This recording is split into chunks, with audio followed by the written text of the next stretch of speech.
Then उसकी chapter 1 की chemistry की ब्रांचेस पढ़ी थी हमने। देन उसके बाद हमने चैप्टर 1 का स्टेट्स ऑफ मैटर कि मैटर किन किन हालात में एग्जिस्ट करता है इस हमारी दुनिया में। ठीक हो गया। सॉलिड, लिक्विड, गैस और प्लाज्मा। सॉलिड, लिक्विड, गैस के बारे में हमने पढ़ लिया था कि यार इंटरमोलिक्यूलर फोर्स का बड़ा लिंक है। इंटरमोलिक्यूलर फोर्स अगर स्ट्रॉन्ग होगी तो इंटरमोलिक्यूलर डिस्टेंस क्या हो जाएगा, कम हो जाएगा, जिसमें सॉलिड के अंदर होता है। इंटरमोलिक्यूलर फोर्स अगर एवरेज होगी तो इंटरमोलिक्यूलर डिस्टेंस भी एवरेज होगा।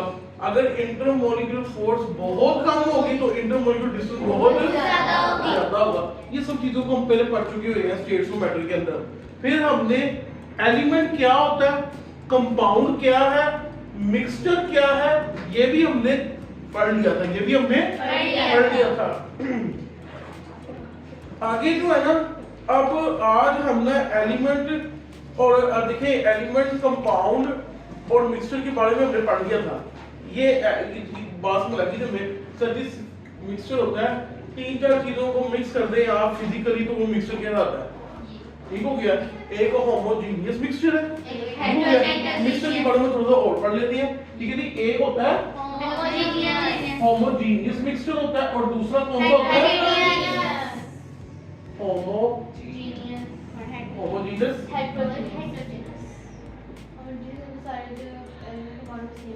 अच्छा, होमो में मतलब आता है, होमो का मतलब होता है और जीनस का मतलब होता है कंपोजिशन। क्या कंपोजिशन। असल में इसका मतलब होता है कि फॉर एग्जांपल इंक है, ब्लू इंक है, वो आप शुरू में पढ़ोगे, एंड में पढ़ोगे तो आपको ब्लू इंक ही मिलेगी, उसमें कलर उसकी शेड में चेंज नहीं होगा, क्योंकि वो असल में जिस चीजों का सॉल्यूशन बनी हुई वो सॉल्यूशन है, वो जिन चीजों से मिलकर बनी हुई वो होमोजेनियस मिक्सचर है। हेटेरो का मतलब होता है डिफरेंट। क्या होता है, डिफरेंट। से मतलब होता है कंपोजिशन। कंपोजिशन का वैसे मतलब होता है बनावट, कि कौन सी चीज किस चीजों से मिलकर बनी है उसे कहते हैं कंपोजिशन। क्या उसकी क्या कहते हैं, कंपोजिशन। मैं कहता हूं भी इस मार्बल की कंपोजिशन क्या है, इसका मतलब सर इसका एक ढक्कन है, एक इसकी बॉडी है, एक इसका बैक का कैप है, एक इसके अंदर निब है और एक इसके अंदर एक इंक का वो जो होता है ना, इसके अंदर वो कह लो कि वो जो ब्रश टाइप है वो बड़ा हुआ है। ठीक हो गया। तो ये 1 2 3 4 5 6 चीजों से मिलकर बना हुआ है, इसकी कंपोजिशन में ये चीजें आती हैं। तो इसी तरह से इस सॉल्यूशन जिन चीजों से मिलकर बना हुआ है वो अच्छी तरह से मिक्स हुई है, उनकी कंपोजिशन सेम है, चाहे वो कोई सा भी सॉल्यूशन का हिस्सा है तो उसे कहते हैं होमोजेनियस मिक्सचर। ठीक हो गया। और होमोजेनियस मिक्सचर का स्पेशल नेम क्या होता है, सॉल्यूशन। क्या स्पेशल नेम होता है, सॉल्यूशन। इसमें एग्जांपल अगर हम पढ़ते हैं तो इसमें आती है ink, salt in water, sugar in water. और ये जो हेटेरोजेनियस मिक्सचर होता है ना, इसको हम कहते हैं सस्पेंशन। क्या कहते हैं, सस्पेंशन। मतलब इसमें चीजें अच्छी तरह से मिक्स नहीं। अच्छा, इसकी एग्जांपल अगर देखते हैं ना हम, तो इसमें हमें मिलती है sand in water. Sand in water मतलब रेत अगर पानी में मिक्स करोगे तो वो कभी भी सही तरह से मिक्स नहीं होगी। सैंड इन वाटर इसकी एग्जांपल है। आगे अच्छा, एक बड़ी हल्का सा बुक से रीड भी कर लेते हैं एलिमेंट, कंपाउंड और मिक्सचर वाले टॉपिक के अंदर।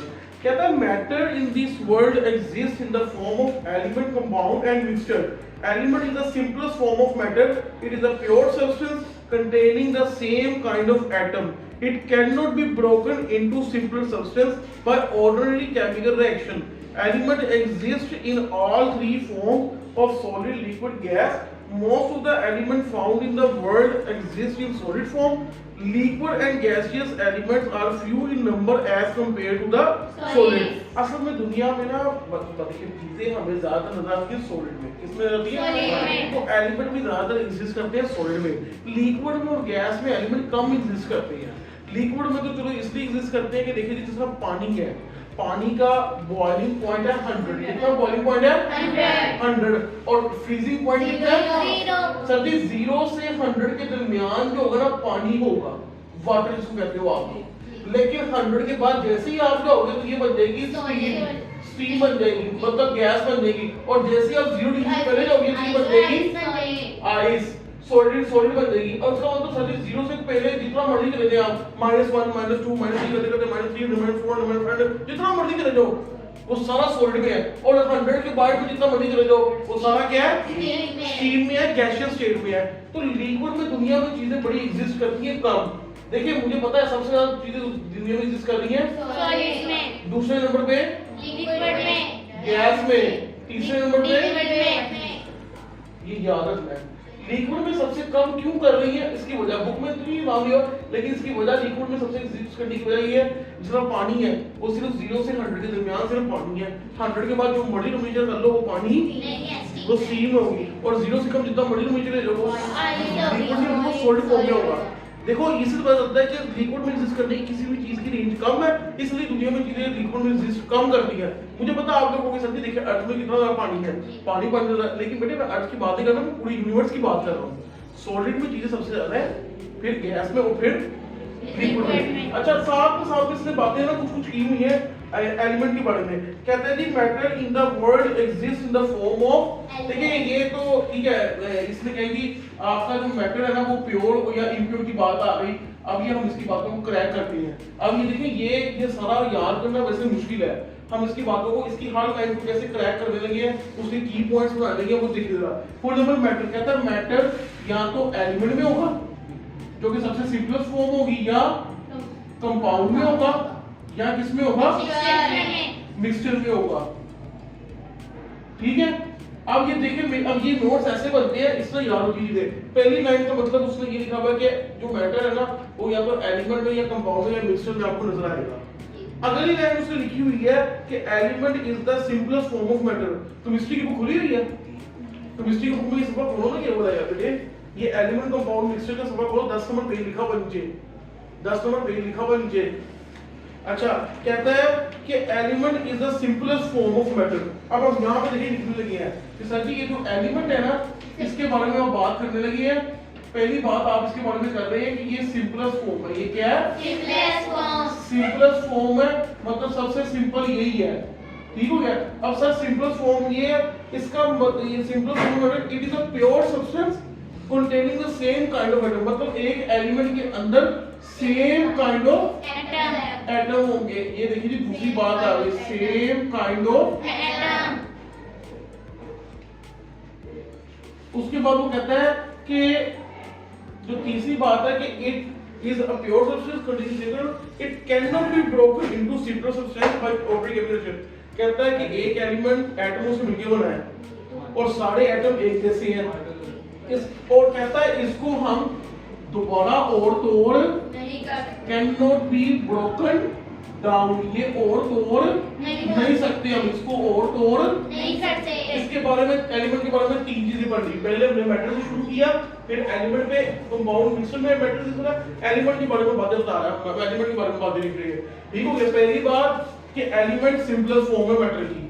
दूसरी बात एलिमेंट के अंदर सारे के सारे एटम एक तरह के होते हैं। तीसरी बात एलिमेंट के अंदर जो एलिमेंट जो है उसको हम तोड़ नहीं सकते हैं। ये बात समझ लग गई है? ओके। इसके बाद ये सारी बातें हो गई, अब आगे देखते हैं। कहता है कि element exist in all 3 forms. अब एलिमेंट की एग्जिस्टेंस की वजह से मैटर एग्जिस्ट करता है, इसका एलिमेंट भी एग्जिस्ट करता है।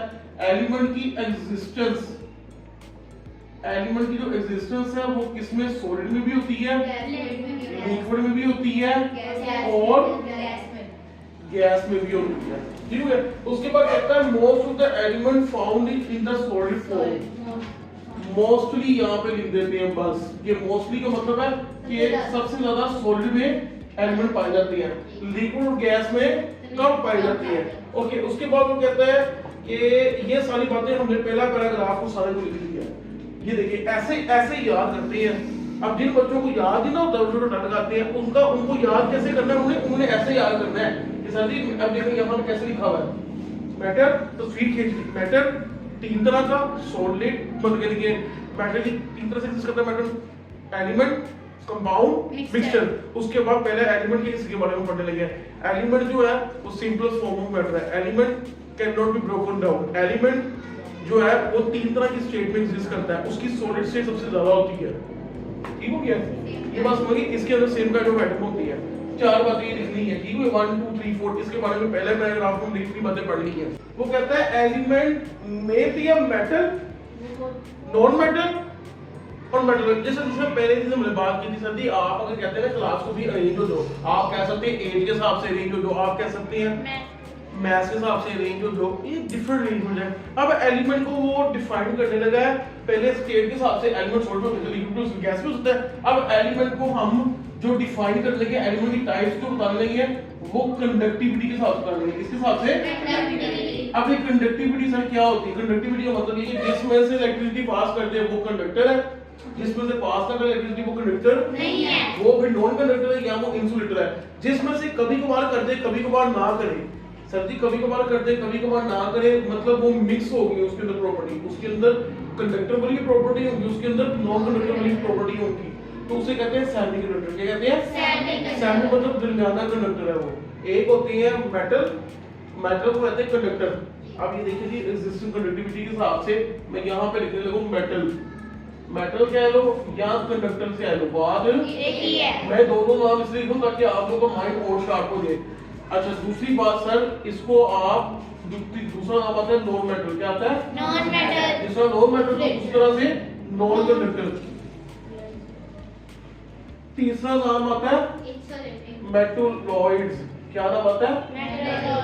मेटलॉइड्स। इन्होंने लिखा हुआ है कि जी मेटल जो होता है ना, एलिमेंट जो है ना, वो मेटल भी हो सकता है, नॉन मेटल भी हो सकता है और मेटलॉइड भी हो सकता है। ठीक हो गया? और ये मेटलॉइड जो होता है ना, इसे हम कहते हैं सेमीकंडक्टर। क्या कहते हैं? सेमीकंडक्टर। एक और चीज लिखी हुई है, and a noble gas. Noble gas जो है वो बिल्कुल डिफरेंट चीज है। वो क्या है? बिल्कुल डिफरेंट चीज है। ये गैसेस होती हैं, ये गैस में एग्जिस्ट करती हैं, ये पूरी हमारा जो एलिमेंट्स है ना, सब में ये डिफरेंट तरह से होती है। ठीक हो गया? इसके बारे में हम बिल्कुल ही अलग चीज है ये। ठीक हो गया? इनका ये इसके अंदर सिर्फ इलेक्ट्रिसिटी पास वैसे इसको अलग से लिखना बस ऐसे इसलिए लिखा है कि क्योंकि ये नोबल गैस है, इसका नाम ही बड़ा डिफरेंट किस्म का। नोबल का मतलब होता है शरीफ। क्या मतलब होता है? शरीफ। अब केमिस्ट्री में शरीफ का मतलब, नोबल का मतलब पता क्या है? केमिस्ट्री में शरीफ और नोबल का मतलब है जो किसी से पंगा ले, जो किसी के रिएक्शन ना करे, जो किसी का एक्शन नहीं करेगा, जो किसी से पंगा नहीं लेगा, मतलब वो शरीफ है, वो नोबल है, मतलब वो स्टेबल है, वो नोबल है और वो स्टेबल है। अब जिसको शरारतें करने का टाइम हो, जिसको तंग करने का दिल करता होगा, वही पंगे लेगा ना, वही फिर उसको उसी के रिएक्शन होंगे, उसी को भी फटा इधर होगा, कभी फटा उधर होगा, कभी फटा उधर होगा, कभी टांग उसके ऊपर आई होगी, कभी टांग उसके नीचे आई होगी। इसका मतलब स्टेबल नहीं है, वो दिमागी कॉन्सेप्ट उसका स्टेबल नहीं है। जहां पे भी केमिस्ट्री में नोबल का बस ऐसे समझ यार ये चीज स्टेबल है, ये चीज स्ट्रांग है, ये चीज गुड है, इसके बारे में बात नहीं करनी है। ठीक हो गया? इसका रिएक्शन होएगी नहीं, कम होगी या तो होएगी नहीं, रिएक्शन नहीं करेगी नहीं रिएक्शन। ओके, ये बात थी अभी। उसके बाद कहता है कि element can also exist in the form of atom, molecule, ion and isotopes. अब देखिए जी, अब एलिमेंट्स को और तरह से डिफाइन करने लगा कि यार एलिमेंट्स जो होते हैं ना, अब पहले हमने एग्जिस्टेंस को छोड़ी, इसको कह लेते हैं स्टेट, कि एलिमेंट की स्टेट क्या उसकी हो सकती है। ठीक है? स्टेट्स के साथ अब लिख लेते हैं एग्जिस्टेंस के हिसाब से कि जी एलिमेंट दुनिया में किस तरह से एग्जिस्ट कर सकता है। एक हो सकते हैं जी एटम, ऐसा मॉलिक्यूल पता कैसे बनता है? एटम प्लस एटम मतलब उसे कहते हैं मॉलिक्यूल। लेकिन दुनिया में कुछ एटम ऐसे हैं कि कुछ एटम ऐसे हैं जो अकेले ही होते हैं, लेकिन वो मॉलिक्यूल भी कहलाती हैं।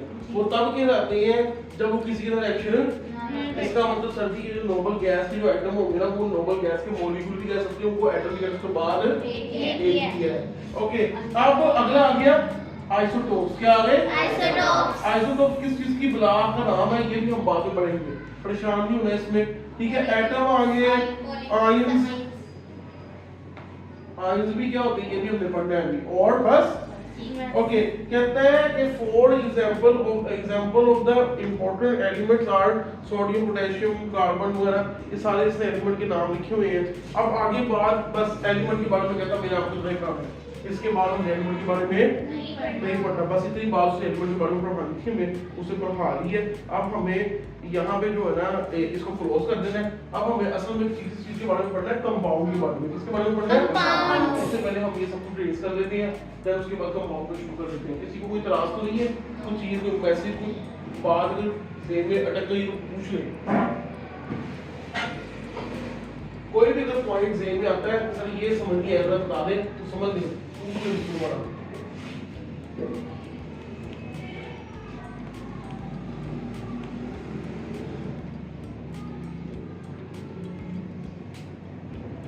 ऐसे नोट्स पढ़ने हैं कि जी मैटर के बारे में, मैटर के एलिमेंट को एलिमेंट के बारे में हमने जो पढ़ा है वो ये बातें पढ़ी। पहली हेडिंग सिंपलेस्ट फॉर्म, एटम दुनिया में सिंपलेस्ट फॉर्म एग्जिस्ट करता है। दूसरी heading same kind of atom, इसमें एटम्स काइंड क्या होती होगी, काइंड की हेडिंग। तीसरी सर ब्रोकन की हेडिंग, ये ब्रोक इनको तोड़ नहीं सकते। चौथी स्टेट्स की हेडिंग आ जाएगी, एलिमेंट के अंदर भी स्टेट्स होती हैं, सॉलिड लिक्विड गैस में एग्जिस्ट करती हैं, उसमें नोट आ जाएगा। सब हेडिंग इसकी नोट आ जाएगी कि मोस्टली एलिमेंट सॉल्ट में यूज करते हैं। फिर हेडिंग आएगी कंडक्टिविटी के, टाइप्स ऑफ एलिमेंट या classification of element according to conductivity. फिर कंडक्टिविटी जिस एलिमेंट के अंदर इलेक्ट्रिसिटी पास कर जाती है वो मेटल होता है, ठीक हो गया। जिसके अंदर पास नहीं करती वो नॉन मेटल होता है, जिसमें से पास करती है कभी नहीं करती है वो मेटल होता है। फिर सेमीकंडक्टर भी कहते हैं उसको। फिर उसके बाद एक्जिस्टेंस की आती है कि एलिमेंट जो होता है या तो वो एटम में भी एग्जिस्ट कर सकता है, आयन में भी एग्जिस्ट करता है, आइसोटोप में भी एग्जिस्ट करता है, मॉलिक्यूलर फॉर्म में भी एग्जिस्ट कर सकता है। ये है इस तरह से याद होना है। जब बंदा इस तरह से लिख लेता है ना एक बारी बस फिर उसको याद है। क्यों? क्योंकि सर जी पहले इतना पैराग्राफ था उसको याद करने का पड़ रहा था, वो गलत लगता था, समझ नहीं आती। उसको हमने पॉइंट्स बना के दिए कि यार 6-5 पॉइंट्स में लिखना है। अब 5 पॉइंट्स में एक लफ्ज कीवर्ड याद किया और बाकी इट इज ये वो लाइन बनाता है बंदा इंग्लिश की खुद भी ऐसा ऐसा खुद बना लेता था, तो उसको याद नहीं करना पड़ता उसको इतना, उसको बस के पॉइंट्स देने रहते हैं, बस के पॉइंट्स याद होंगे, याद होगा। हर सब्जेक्ट को, हर टॉपिक को पॉइंट्स की फॉर्म में इस तरह लिखना सीखने, समझे आपकी जिंदगी 90% आपकी जिंदगी आसान हो गई। आपने करना क्या, आपने मेरी बात सुननी है, समझना है, किसी भी टीचर का बात सुननी है, बात समझनी है, उसके बाद घर जाके टॉपिक को ऐसे लिखना है। उसके बाद शुरू में मैं लिख दूंगा आप लोगों को 5-6 बारी 6-10 बारी मैं लिखूंगा। उसके बाद आप लोगों ने खुद ब खुद ऐसे नोट्स बनाना शुरू कर देने हैं, अपना दिमाग लगाएंगे कहाँ से हेडिंग कौन सी हेडिंग बन सकती है, ठीक हो गया। ये करें क्योंकि दुनिया में अब ये बुक्स हमारी जो क्लास में 9 की नहीं आई है कि उसके नोट्स, मील के नोट्स, ये वो नोट्स क्यों लेने हैं आप लोगों ने। आप अपना दिमाग लगाएं, अपने दिमाग का इस्तेमाल करके खुद से खुद नोट्स बनाएं, क्योंकि वो जो होंगे जो आपने खुद बनाए होंगे अपना दिमाग आगे, उसी वक्त ये काम करते करते ही ना आप लोगों को सब कुछ याद हो जाएगा। ओके, आगे कंपाउंड के बारे में कहता है। कंपाउंड पहली बात सर ये प्योर सब्सटेंस का हिस्सा है, ये बातें हमें पता है कि सर जी पहली बात कंपाउंड के बारे में ये है कि ये प्योर सब्सटेंस का, मैटर का प्योर सब्सटेंस होता है। ये मैटर का प्योर जो होता है ना, प्योर मैटर होता है उसका कहते हैं, उसे सब्सटेंस कहते हैं, उसका हिस्सा है ये। It is made up of 2 और मोर डिफरेंट केमिकल एलिमेंट्स। कहता है 2 जरूरी है, तो 2 का होना जरूरी है, 2 और मोर एलिमेंट्स केमिकली कंबाइन हो। किससे कंबाइन हो? केमिकली। अब ये सब केमिकली कंबाइन का मतलब क्या है? देखिए जी केमिस्ट्री का लफ्ज जहां पे भी केमिकल या केमिस्ट्री या लफ्ज आता है केम, इसका मतलब क्या है? ये अगर समझ लग गया ना हमें तो फिर हमें टेंशन नहीं होगी। केमिकली कंबाइन का मतलब है कि केमिकल रिएक्शन हो जाओ। क्या मतलब हो जाओ इसका? केमिकल रिएक्शन हो जाओ। अब केमिकल रिएक्शन का सर मतलब क्या है? केमिस्ट्री में हमने पढ़ना ही यही होता है, केमिकल रिएक्शन या केमिस्ट्री हम यही पढ़ते हैं ना केमिस्ट्री में। अब केमिकल रिएक्शन का मतलब क्या है? इसका मतलब ये है कि 2 एटम या 2 डिफरेंट एलिमेंट्स जो होंगे ना, उनका एटम प्लस एटम, इन दोनों ने आपस में अगर रिएक्शन करना है तो होगा क्या कि इनकी आपस में बॉन्डिंग हुई होगी। क्या हुई होगी? बॉन्डिंग को कहते हैं कि इन एक ने अपने इलेक्ट्रॉन, क्योंकि एटम जो होता है वो किस तरह का होता है वो भी हमने पढ़ना है, वो भी हम पढ़ लेंगे, दूसरे के साथ उसने अपने इलेक्ट्रॉन को, आप देखिए फॉर एग्जांपल मैं कहता हूँ भी बात में मैं कहता हूँ ये दोनों आपस में ऐसे खड़े हुए हैं, बस ये मतलब फिजिकली है। ये क्या है? फिजिकली खड़े, दूर भी करने की बात करने की इतनी टेंशन नहीं है। लेकिन अगर मैं इसके साथ और इसके साथ इसको मेल्ट करूं, इसको मेल्ट करूं और दोनों को इकट्ठा कर दूं और फिर ऊपर इनको फिक्स कर दूं, वेल्डिंग कर दूं और ये पक्के हो जाएंगे। ये क्या हो जाएंगे? पक्के हो जाएंगे। फिर ये दूसरे के साथ जुदा नहीं। अगर आपने दूसरे के साथ अलग करना है तो आपको बड़ी ज्यादा मुश्किल करनी पड़ेगी, बड़ी ज्यादा एनर्जी देनी पड़ेगी, फिर ये जाके अलग होंगे। अब यही समझे, पहली सिचुएशन थी कि ये आराम से आपस में ऐसे जुड़े हुए थे, वो थे फिजिकली जुड़े हुए थे। अब दूसरी सिचुएशन ये कि आपने कोई तरह का या दोनों को हीट किया और आप अपने जोड़ दिया और ये केमिकली जुड़ गए। अब जब एटम एक एटम दूसरे एटम से केमिकली जुड़ जाता है, कैसे जुड़ता है, क्यों जुड़ता है, किस तरह से जुड़ सकता है, वो बात की बातें हैं, वो हमने सीखनी है, ये पूरी केमिस्ट्री में ये तो करना है। लेकिन सोचें कि जब वो जुड़ जाता है केमिकली, मतलब बड़ा स्कोप होकर जुड़ जाता है, तो फिर हम कहते हैं ये कंपाउंड बन गया। क्या बन गया? कंपाउंड। और अगर वो फिजिकली जुड़ा हुआ है तो फिर हम उसे क्या कहेंगे? मिक्सचर कहेंगे। लेकिन फिर यही तो फर्क है, केमिकली कंबाइन होना एलिमेंट्स का वो कहलाता है कंपाउंड, लेकिन अगर कुछ चीजें फिजिकली आपस में कंबाइन हुई है तो वो है मिक्सचर। वो क्या? मिक्सचर। ये बात समझ लग गई है सर? ये बात ना हमें दिमाग में बैठ गई है, ये बात मुझे भी लग गई है। अब अगली बात करते हैं। कहता है कि केमिकली कंबाइन हुए होंगे इन अ फिक्स्ड रेशियो, अब ये सर इसका मतलब क्या? इसका मतलब मैं थोड़ा सा मैं सिंपल ये समझाता हूँ बच्चों को कि देखिए जिस तरह H2O है, इसमें ये कैसे बना है? 2 हाइड्रोजन प्लस 1 ऑक्सीजन का एटम है। इसका दूसरा मतलब ये है कि यार हाइड्रोजन का असल में एटम का मास होता है 1। क्या मास होता है? 1। इसका मतलब है 2 हाइड्रोजन का मास हो गया, और ऑक्सीजन का जो मास है ना वो एक ही दिया हुआ है, उसका एक एटम का मास होता है 16। कितना मास होता है? 16। तो इसका मतलब है कि सर जी हाइड्रोजन की रेशियो अगर ऑक्सीजन के साथ मास के हिसाब से निकालें, किसके हिसाब से निकालें? मास के साथ। तो हाइड्रोजन के मास कितना है? 2, और ऑक्सीजन का मास कितना है? 60। तो ये कटिंग हो गई, ये क्या हो जाएगा? 1:8। ये मास के हिसाब से रेशियो निकली है। और जब भी वाटर बनना है ना तो मास के हिसाब से वाटर की रेशियो यही होनी चाहिए हाइड्रोजन ऑक्सीजन की दरमियान में। अगर सर एटम के हिसाब से रेशियो लें, किसके हिसाब से रेशियो लें? एटम के हिसाब। तो फिर देखिए सर जी एटम के हिसाब से रेशियो लेंगे तो हाइड्रोजन और ऑक्सीजन के एटम के हिसाब से, हाइड्रोजन के एटम कितने हैं? 2, ऑक्सीजन के एटम कितने हैं? 60।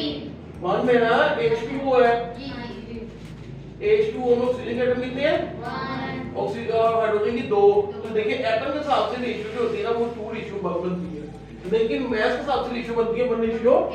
हमने किसके हिसाब से रेशियो देखनी है? ये असल में रेशियो देखनी है कि हमने मास के हिसाब से, किसके हिसाब से? मैंने आपको दोनों रेशियो बता दी। रेशियो का मतलब क्या है? रेशियो का मतलब ये होता है कंपैरिजन, एक के मुकाबले में दूसरे कितने आ रहे हैं। आप फॉर एग्जांपल लेते हो सैंडविच, सैंडविच बनाने का मकसद, सैंडविच बनाने की रेशियो क्या होती है? ब्रेड कितनी होती है? 2। ब्रेड के स्लाइस 2 होते हैं, और कबाब 1, तभी सैंडविच बनता है, नहीं तो सैंडविच नहीं बनता। दुनिया में जहां मर्जी चले जाओ सैंडविच की रेशियो यही है। आप अपनी फुलकारी लगाओगे, आप अपनी दिमाग लगाओगे, आप कहोगे नहीं मैंने 3 स्लाइस बनानी है, मैंने स्लाइस रखना है, फिर कबाब बनाना है, फिर स्लाइस रखना है, फिर कबाब बनाना है, फिर स्लाइस रखना है, मैंने 2 लेयर वाला कबाब बनाना है। तो फिर इसका मतलब वो सिंपल सैंडविच नहीं है, वो बिल्कुल डिफरेंट चीज है, वो बिल्कुल डिफरेंट चीज है। इसका मतलब सर समझ आ रही है कि अगर तो हाइड्रोजन वाटर बनाना है तो H2O ही है, तो हाइड्रोजन का मास 1 होगा तो उसके मुकाबले में ऑक्सीजन का मास 8 आएगा। कटिंग करने के बाद यही आएगा। लेकिन अगर मैं कुछ और बनाने बैठ गया तो फिर वो सिंपल सैंडविच नहीं होगा, वो कुछ उसका नाम फिर डबल लेयर या डिफरेंट नाम रखना पड़ेगा हमें। बात को नहीं लगी है? देखिए अगर मैं कहता हूँ सिंपल सैंडविच बनाओ तो आप हमेशा चुप करके 2 सिंपल सैंडविच का क्राइटेरिया होगा कि 2 ब्रेड के स्लाइस और 1 कबाब का, तो ये आपका हो जाएगा सैंडविच एक तैयार, एक सैंडविच तैयार। लेकिन ये अगर आप कहते हो ये सिंगल नॉर्मल सैंडविच है, सिंगल वाला सैंडविच है, अगर आप कहते हो मुझे डबल दमा दो, डबल सैंडविच दो, तो फिर आप होंगे 3 ब्रेड के स्लाइस और 2 कबाब, वो फिर आपका डबल लेयर वाला बन जाएगा। वो सैंडविच तो एक ही बनेगा लेकिन क्या बनेगा? डबल लेयर वाला, वो डबल लेयर वाला सैंडविच बनेगा। फिर वो चीज वो भी डिफरेंट चीज हो जाएगी। वो क्या हो जाएगी? डिफरेंट चीज। ये सैंडविच वाली एग्जांपल याद रखना, कंपाउंड में बड़ी बेहतरीन बैठती है। अगर आप डिफरेंट इंग्रेडिएंट्स करोगे, आप कहते हो नहीं ये सर जी मैंने एक सलाद का पत्ता भी बीच में रखना है, अब आप अपने डिफरेंट कर रहे हो तो फिर वो क्लब सैंडविच बन जाएगी। आप कहते हो नहीं सर मैंने मायो भी लगानी है, फिर वो डिफरेंट चीज बनेगी। वो अब आप चेंज कर रहे हो, अब आप डिफरेंट चीजों को इन्वॉल्व कर रहे हो।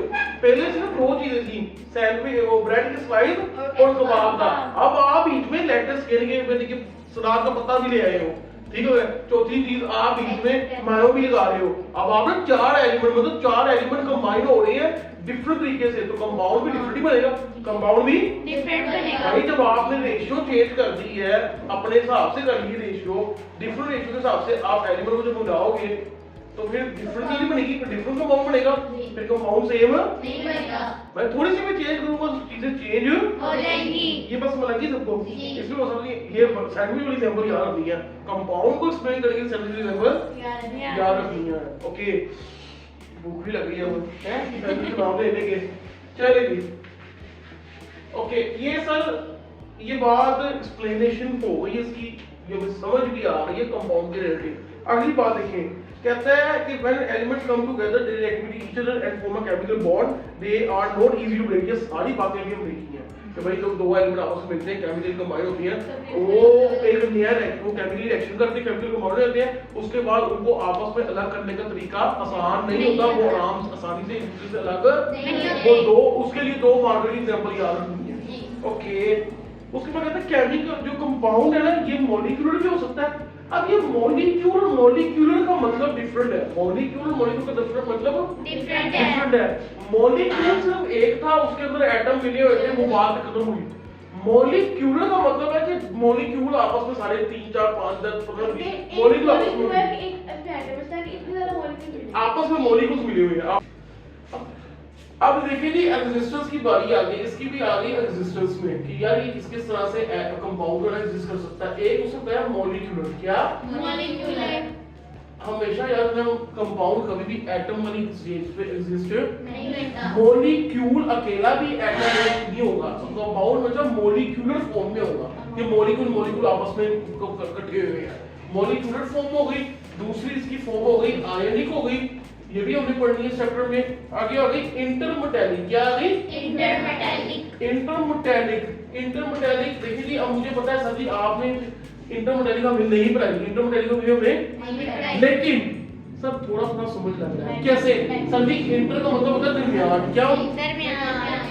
आगे क्या है, इसका मतलब सर जी जो मेटल होंगे ना, ये मेटलों के जो मेटल के एटम होंगे ना, एलिमेंट मेटल वाले भी है ना, वो जो एलिमेंट मेटल वाले होंगे ना, उनके दरमियान में कुछ बॉन्डिंग हुई होगी, उसमें कहते हैं वो वाली भी इंटरमेटैलिक कंपाउंड, वो उसमें भी एग्जिस्ट कर सकता है कंपाउंड बना। ठीक हो गया। इसके बाद सर, इसके बाद कोऑर्डिनेशन, ये क्या होता है, ये बाद में हमें पढ़ना है, कोऑर्डिनेशन कॉम्प्लेक्सेस। सर जी इसका मतलब है कि देखिए आपने ये बात जो लिख दी है, कॉम्प्लेक्स लिख दिया आपने, इसका मतलब है कि जब ये किसी के साथ कोऑर्डिनेशन, ये कोऑर्डिनेशन बॉन्ड की टाइप है, किसी के साथ मिल रहा है कोऑर्डिनेशन, उसके बाद जब ये मिल जाता है किसी के साथ, तो ये कॉम्प्लेक्स बनता है, बहुत बड़ा कॉम्प्लेक्स मतलब ह्यूज कंपाउंड। उसके बाद कहता है कि कंपाउंड ऑर्गेनिक भी हो सकता है, इनऑर्गेनिक, ये दो डिफरेंट चीज है। ये एक्जिस्टेंस है हटके नेचर के हिसाब से बात कर रहा है, किस हिसाब से बात कर रहा है, नेचर। यदि कंपाउंड आपका ऑर्गेनिक भी हो सकता है और इनऑर्गेनिक भी हो सकता है। ये बड़ा डिफरेंट चीज है, मेरे इसलिए इसको अलग एक्सप्लेन की है, ये अलग पॉइंट है हमारा। इसके बाद कहता है example of the important compound water, ammonia, methane, carbon dioxide. ये सारी ना मैंने एलिमेंट की एग्जांपल से लिखी है, ना मैं कंपाउंड की एग्जांपल लिखता हूं। ठीक हो गया, वो तो आप लोग 2 3 टीचर ज्यादा सारी याद नहीं करनी है, 3 4 आपके दिन में आ जाएगी, आप ये बड़े पढ़ने का कंपाउंड पता नहीं है। उसके बाद कहते हैं the composition and the properties of the element और a compound are uniform throughout the given sample and from one sample to another. A mixture is formed when two, अब देखिए जी जैसे बात की है इसने कि एलिमेंट और कंपाउंड, एलिमेंट के बारे में पढ़ लिया, ये कंपाउंड के बारे में सारा समझ नहीं पढ़ा था, और उसके अलावा नहीं पढ़ा। ये मैंने आप लोगों को एक्स्ट्रा पढ़ाया। ये इसका इस चीज का मतलब समझाने के लिए मैंने आपको ये जो एग्जांपल थी ना ये सिखाई है, और वो जो सैंडविच वाली एग्जांपल थी ना वो भी हमने ना जरा इसका मतलब जरा डिफरेंट समझने के लिए इसलिए सीखी है। कोई बात नहीं, कंपाउंड की एग्जांपल भी याद रहेगी। ये वाली एग्जांपल और यहां पे मैं सैंडविच लिख देता हूं, ठीक हो गया। ये सैंडविच वाली जो एग्जांपल है ना, ये और ये वाली एग्जांपल मैंने सिर्फ फिक्स रेशियो को मतलब कंपाउंड बनता कैसे है उसका मतलब समझाने के लिए आपको बताई है। अब कंपाउंड और एलिमेंट के दोनों के बारे में बात करता है, कहता है कंपाउंड या एलिमेंट जहां से भी उसका सैंपल पकड़ लो, अगर तो कोई ऑक्सीजन का एलिमेंट है तो ऑक्सीजन के एलिमेंट में ऑक्सीजन का एटम होगा, ऑक्सीजन के एटम में जो भी उसी ऑक्सीजन होंगे, जितना उसका ऑक्सीजन के एटम का एक एटम का वजन होगा या उसके अंदर जो भी चीजें होंगी, वो दुनिया में जहां मर्जी से ऑक्सीजन का एटम का सैंपल ले उसके अंदर वही चीज। इसी तरह वाटर का सैंपल जहां से मर्जी ले वाटर के अंदर H2O ही होगा और कुछ भी नहीं होगा। ठीक हो गया। इसका मतलब कहता है यार कंपाउंड हो या एलिमेंट हो, सबकी तो वो कहते हैं कंपोजिशन कंपोजिशन होती है वो चेंज नहीं होती, वो सेम रहती है। ये बात समझ लग गई है? इसमें मसला नहीं किसी को। ओके सर, ये हमें समझ लग गया कि यार इनकी कंपोजिशन सेम रहेगी, इसके बनिस्बत जो मिक्सचर होते हैं उनकी कंपोजिशन सेम नहीं होती। देखिए जी, कंपाउंड और इसने वो पढ़ा दिया। अब ये जो आखिरी पैराग्राफ है ना, आई थिंक यस, ये आखिरी पैराग्राफ इसके बाद खत्म हो जाता है। ये आखिरी पैराग्राफ जो है ना, ये हमारा मिक्सचर के ऊपर है, तो थोड़ा सा मुझे बोर्ड रेज करना पड़ेगा ताकि हम यहाँ से रेज कर लेते हैं, ताकि हमारा जो है ना वो भी क्लियर हो जाएगा। देखिए दो बातें ये की थी, तीसरी बात समझ लो कि मैंने ये समझाई आपको, ये समझ नहीं थी। चौथी बात इसने ये की और पांचवी बात से हमसे ये भी कर ली। और उसके बाद दोनों के बारे में जो एक बात है ना कंपोजिशन में, ये तो लास्ट पैराग्राफ लिखा हुआ, इसकी पहली लाइन है कि यार दोनों की कंपोजिशन जो तीनों सेम रहती है, चाहे जहां से मर्जी आप कोई सा भी किसी का भी सैंपल कहीं से भी आप। अच्छा, अब ये लिखा हुआ है इसमें कि जी कंपोजिशन मिक्सचर के बारे में मैं बता रहा हूं, इसके बारे में मिक्सचर के बारे में। अब मिक्सचर के बारे में जो है ना,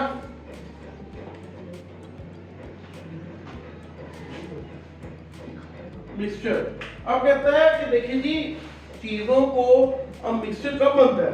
जब when more than one type of element compound mix together in any ratio। कहता है कि जी जब आप चीजों को किसी भी रेशियो में उधर फिक्स रेशियो में, हमेशा फिक्स रेशियो में चीजें मिलेंगी तो हमेशा वाटर मिलेगा। अगर ये मिक्सचर तब बनता है जब आप किसी भी चीज को किसी भी तरह से एलिमेंट हो या कंपाउंड हो, ये कंबाइन होते हैं आपस में, कंबाइंड इन एनी रेशियो। क्या? Any ratios.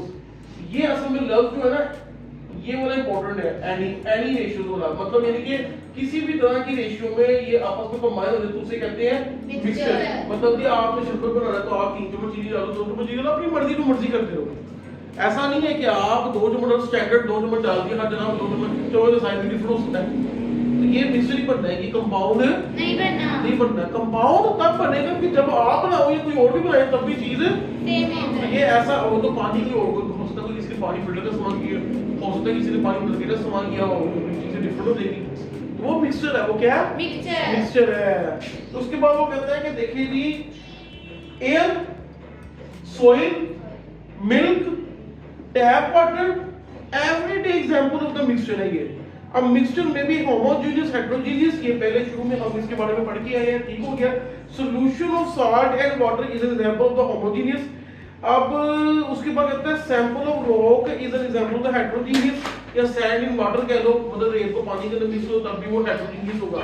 उसके बाद कहता है कि ये हेटेरोजेनियस चीजें इसलिए है या होमोजेनियस चीजें इसलिए है, कंपोजिशन चेंज रहती है, उनके अंदर जो मिकदार है चीजों की वो चेंज रहती है। अब जो इंक है उसके अंदर वो इंक कैसे बनती है? पानी और डाई से। ब्लू कलर का डाई मतलब होता है, डाई के कलर डिफरेंट कलर जो होते हैं उसको डाई कहते हैं। डाई को पानी के अंदर जब हम मिक्स करते हैं तो इंक बनती है। अब इंक एक सॉल्यूशन है, इंक एक होमोजेनियस सॉल्यूशन है या होमोजेनियस मिक्सचर है। होमोजेनियस मिक्सचर पूरा तो नाम सॉल्यूशन ही होगा, बाद एक ही है, क्योंकि होमोजेनियस मिक्सचर की स्पेशल टाइप की सॉल्यूशन की रहती है। अब वो कहते हैं होमोजेनियस मिक्सचर जो होता है ना, वो डाई को इंक की बात कर रहे हो ना, उसमें डाई इन वाटर है, डाई को आपने पानी के अंदर डाला हुआ है, वो चाहे इंक शुरू में पढ़ो चाहे एंड से पढ़ो, बाद आपको एक तरह का कलर नजर आएगा इंक का। अगर आप छेड़खानी ना करें तो आप बीच में ब्लू इंक डाल दें, बीच में ग्रीन इंक डाल दें, बीच में कुछ और डाल दें और फिर मिक्स भी सही तरह ना करें, बात है मिक्स भी सही तरह ना करें तो फिर खराबी। हाँ मिक्स कर लेंगे तो फिर वो एक तरह का बन जाएगा, फिर दोबारा से एक तरह का बन जाएगा। जो सस्पेंशन या हेटेरोजेनियस मिक्सचर है ना, अब आपने रेत पानी के अंदर डाल दिया, आप जितना मर्जी मिक्स करते रहे, हिलाते रहे, जितना मर्जी मिक्स करते रहे, आपको लगेगा यार मिक्स हो गई, ऐसा नहीं है। फिर कहीं ऐसे करेंगे तो पानी वहां पे चला जाएगा और रेत के अंदर मिक्स नहीं होगी, रेत तो वो नहीं। ठीक हो गया? क्यों सर? ऐसा असल में इसलिए है कि जिन चीजों को आप जिनको आपस में मिला रहे हैं, अब सैंड जो है ना उसके जर्रे हैं मोटे, क्या है? मोटे। अब जो पानी है ना उसके मॉलिक्यूल या पानी के जो जर्रे है ना, समझो कि वो है छोटे। अब वो असल में उसको डिसॉल्व नहीं करता। असल में बात असल में यहाँ पे ये आती है कि जब चीजों ने आपस में डिसॉल्व होती है, ये सिंपल सा फॉर्मूला है कि जब चीजों ने आपस में डिसॉल्व हो रहा होता है तो वो एक जैसी चीजों के अंदर जाके डिसॉल्व होती है। अगर दोनों के जर्रे बराबर होते हैं तो उन्होंने डिसॉल्व होना है। देखो आपकी किचन, आपका जो किचन के तंदूर में जो नान लगा रहे होते हैं, ये सारी केमिस्ट्री है। अब तंदूर में नान किस तरह पकता है, अब देखिए जी हर तंदूर में के नान जो होते हैं वो 6 नहीं होते। किसी किसी दूध वाले के नान ना अच्छे होते हैं जिसको पता है कि यार मैंने नान कैसे बनाना है कि नहीं? किसी दूध वाले का नान कच्चा रह गया, किसी का नान काला हो गया, किसी का नान अच्छा नहीं है, किसी के आटे में जायका ही नहीं है, मजा नहीं आ रहा। तो नान भी किसी, ये भी पूरा केमिस्ट्री का एक सीक्वेंस है यार, किस तरह से ये पूरी साइंस है। तो ये सारी की सारी जो हमारा किचन है ना घर का, वो सारा केमिस्ट्री बेस पे है। ठीक हो गया? ओके सर, सारी चीजें डिस्कस कर दी है। इसको हमने पहले ही शुरू में यानी क्लास टॉपिक में बहुत डिस्कस कर लिया था, कवर अप हो गया, बुक वाला भी हो गया। नेक्स्ट टॉपिक जो बुक में हमारी शो होया हुआ ना, वो है एलोट्रोपिक फॉर्म ऑफ सब्सटेंस। क्या शो है? Allotropic form of substance. अब असल में बात क्या है, देखिए जी, सब्सटेंस तो हमारा दो तरह का ही है। सब्सटेंस हमारा कितनी तरह का? प्योर और कंपाउंड एलिमेंट। प्योर सब्सटेंस तो प्योर होता है, मैटर की फॉर्म। इम्प्योर तो मिक्सचर होती है, उसके बारे में तो हमें पढ़ना ही नहीं है, वो तो वैसे ही उसकी ये प्रॉपर्टी नहीं है। देखिए जी, हम पढ़ रहे हैं सब्सटेंस हमारा दो तरह का होता है, एक होता है एलिमेंट और एक होता है कंपाउंड। फिर भी मैं यहाँ पे लिख देता हूँ कि बच्चों को कंफ्यूजन ना हो। देखिए जी, हमने मैटर पढ़ा, मैटर का हमने पढ़ा प्योर और इम्प्योर। प्योर वाले को हम असल में कहते हैं सब्सटेंस, और सब्सटेंस के अंदर असल में आती है एलिमेंट और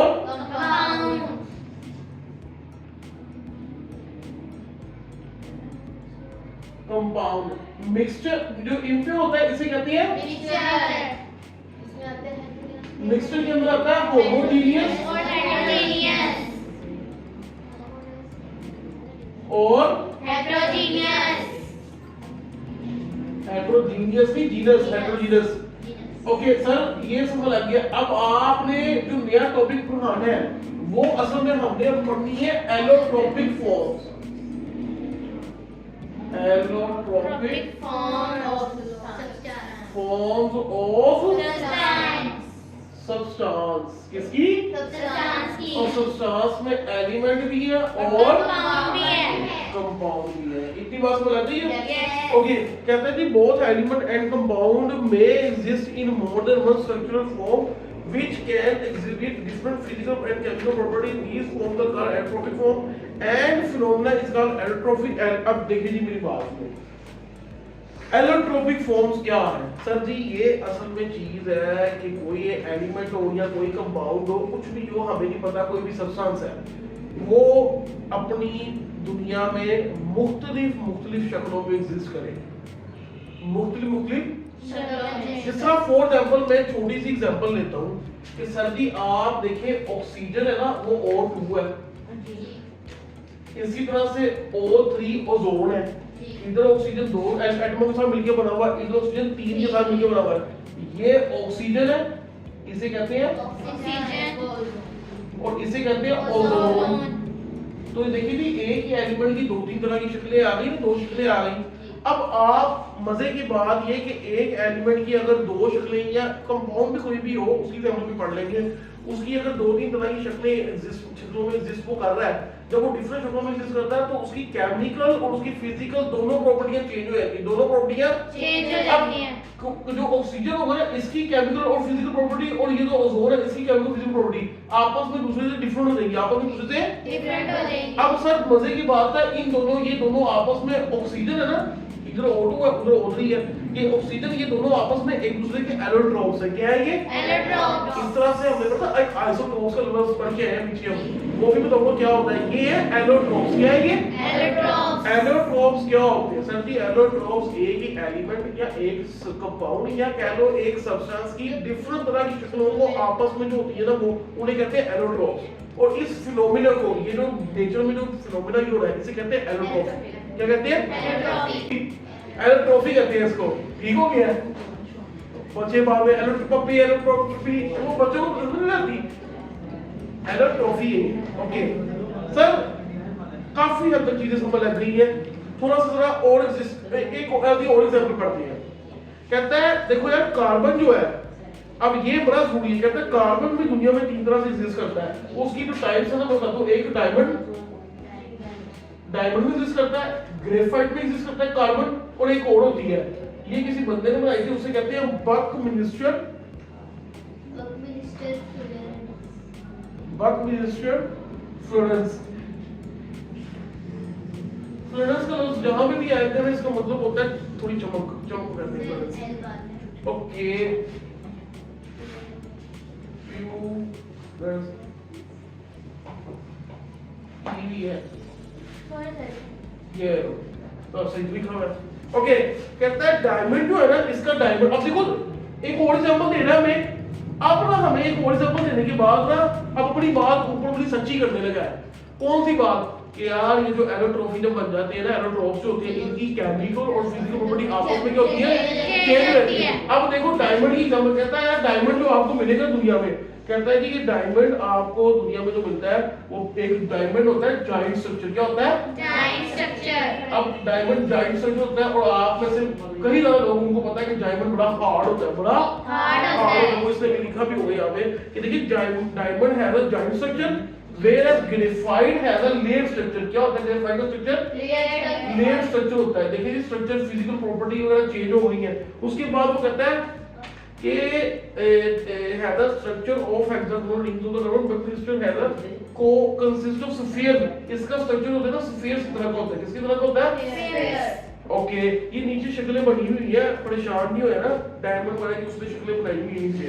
ओके उसके बाद वो कहता है fluorescences are stable at high temperature and high pressure being covalent in nature, they are soluble in organic solvents। The fluorescence structure is unique and that their molecule is not charged and have तीनों की different properties हो गई हैं, तीनों different तरह से exist कर रहे हैं, तीनों ही तीनों कार्बन के एलोट्रोप्स हैं। जब तीनों के तीनों कार्बन के एलोट्रोप्स हैं different तरह से दुनिया में exist कर रहे हैं, डिफरेंट तरह से एग्जिस्ट करते हैं तो इसे एलोट्रोफी कहते हैं। और तीनों की डिफरेंट केमिकल और फिजिकल तीनों की डिफरेंट प्रॉपर्टीज हैं क्योंकि स्ट्रक्चर भी तीनों के डिफरेंट है। असल में डिफरेंट केमिकल फिजिकल प्रॉपर्टी क्यों है? क्योंकि स्ट्रक्चर तीनों की क्या है? Atomic structure. असल में इसके अंदर भी कार्बन के एटम ही होंगे लेकिन वो किसी और तरह से लगे होंगे। इसके अंदर भी कार्बन के एटम है, इसके अंदर भी कार्बन के एटम है लेकिन वो अरेंजमेंट उनकी डिफरेंट है, उनकी अरेंजमेंट डिफरेंट है जिसकी वजह से इनकी शक्ल ही डिफरेंट हो गई है। ठीक हो गया? ओके ये बात समझ लग गई है हमें। यस स्ट्रक्चर क्या होता है?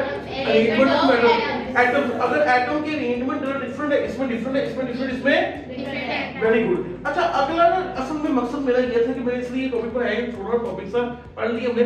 असल मकसद तो मेरा था कि मैं किसी तरह से ना एलिमेंट कंपाउंड और मिक्सचर के डिफरेंस में पहुंच जाऊं। ये डिफरेंस बड़ा ब्यूटीफुल है, आप लोग हेडिंग लिखते हैं ना बस। पहला डिफरेंस कहता है जी element is a formula. Sir जी पहला डिफरेंस जो लिखा हो ना शक्ल से लग रहा है, पढ़ने से लग रहा है, डेफिनेशन है। क्या है? डेफिनेशन। फिर अब जी पहली ये देखिए ये वाला पेज खोलना है, देखिए सब लोग ये वाला पेज खोल लें। इसका मतलब सर जी वो डेफिनेशन लिखा हुआ है। एलिमेंट की definition, an element is the simplest form of matter, it is a pure substance containing the same kind of atom। A compound is a pure substance, it is formed by the chemical combination of two or more different atoms in a fixed ratio। Mixture is an impure compound, a sample of the matter having more than one type of element or compound mixed together in any ratio। उसमें fix ratio लिखना चाहिए था, नहीं लिखा, गलती है। इसमें any ratio है। अब जो नहीं लिखा हुआ तो ना लिखे, हमें पता लग जाए गलती क्या है। ओके उसके बाद कहता है पहली जो है पहली सारी जो है ना तो डेफिनेशन वाली आ गई। दूसरी it is not possible to break down. असल में अगली आ गई है ब्रेक डाउन की। किसकी आ गई है? एलिमेंट को ब्रेक, कंपाउंड को ब्रेक करना मुश्किल है, कर सकते हैं लेकिन बहुत मुश्किल है। और कंपाउंड को जब ब्रेक करोगे तो क्या मिलेगा? यहाँ पे दिमाग को काम करें। हाँ क्या मिलेगा? एलिमेंट मिलेंगे, 2 मिले, 3 मिले, जितने मर्जी मिले, लेकिन क्या मिलेंगे? एलिमेंट मिलेंगे। देखिए जी फोर्थ एग्जांपल तो आपने सैंडविच बना दिया। अब सैंडविच को अगर आप खोल दिए हैं तो आपको ब्रेड का स्लाइस थोड़ा सा दुख तो होगा, देखो थोड़ी याद तो रखनी लगानी पड़ेगी कि दुख तो होगा यार ब्रेड के कबाब को हर चीज को अलग अलग करके देख रही क्या क्या चीजें बनके बना हुआ था। ठीक हो गया? कंपाउंड किससे मिलके बना हुआ है? ओके अब जो आपका मिक्सचर है, each component of a mixture retains, मतलब कहता है यार जब आप चीजों को मिक्स करते हो ना और आप अगर चीजों को अलग कर लेते हो, फॉर एग्जांपल आपने चीनी के अंदर नमक मिक्स कर दिया, पहले सुनो, चीनी के अंदर नमक मिक्स कर दिया। अब आपने छाना, चीनी अलग कर ली, नमक अलग कर लिया। नमक ही देगा, चीनी वो मीठा देगा, ये नमकीन का नमकीन रहेगा। ये था मिक्सचर। ये क्या था? मिक्सचर। कंपाउंड में आपने बना दिया सैंडविच। सैंडविच में आपने ब्रेड अलग कर दी, मायो अलग कर दी, मानो तो वैसे लगी जो हो गई होगी। तो जब आप उसको करके कबाब खाली खाओगे, जो पहला कबाब कंपाउंड में जो सैंडविच का जायका आना, आप एक मुर्गी लो ब्रेड की, थोड़ा सा कबाब खाओ, थोड़ा सा मायो लो, आपको वो जायका नहीं आएगा, आपको वो जायका भी नहीं आएगा, आपको वो वाला जायका भी नहीं आएगा कबाब का जो आपने शुरू में कबाब जब मेरे के सैंडविच से पहले जो कबाब को देखा था वो भी आपको कबाब का देखा नहीं आएगा। इसका मतलब सर जी एक बड़ी जो चीज कंपाउंड बन गई, एक बड़ी कंपाउंड, तो उसके बाद अगर चीजों को तोड़ के अलग भी कर दोगे तो अपनी वैसी की वैसी नहीं रहेगी। ये बस बनाती है ये सैंडविच। तो पूरी केमिस्ट्री में सैंडविच में कितना एक्सप्लेन कर दिया हमने।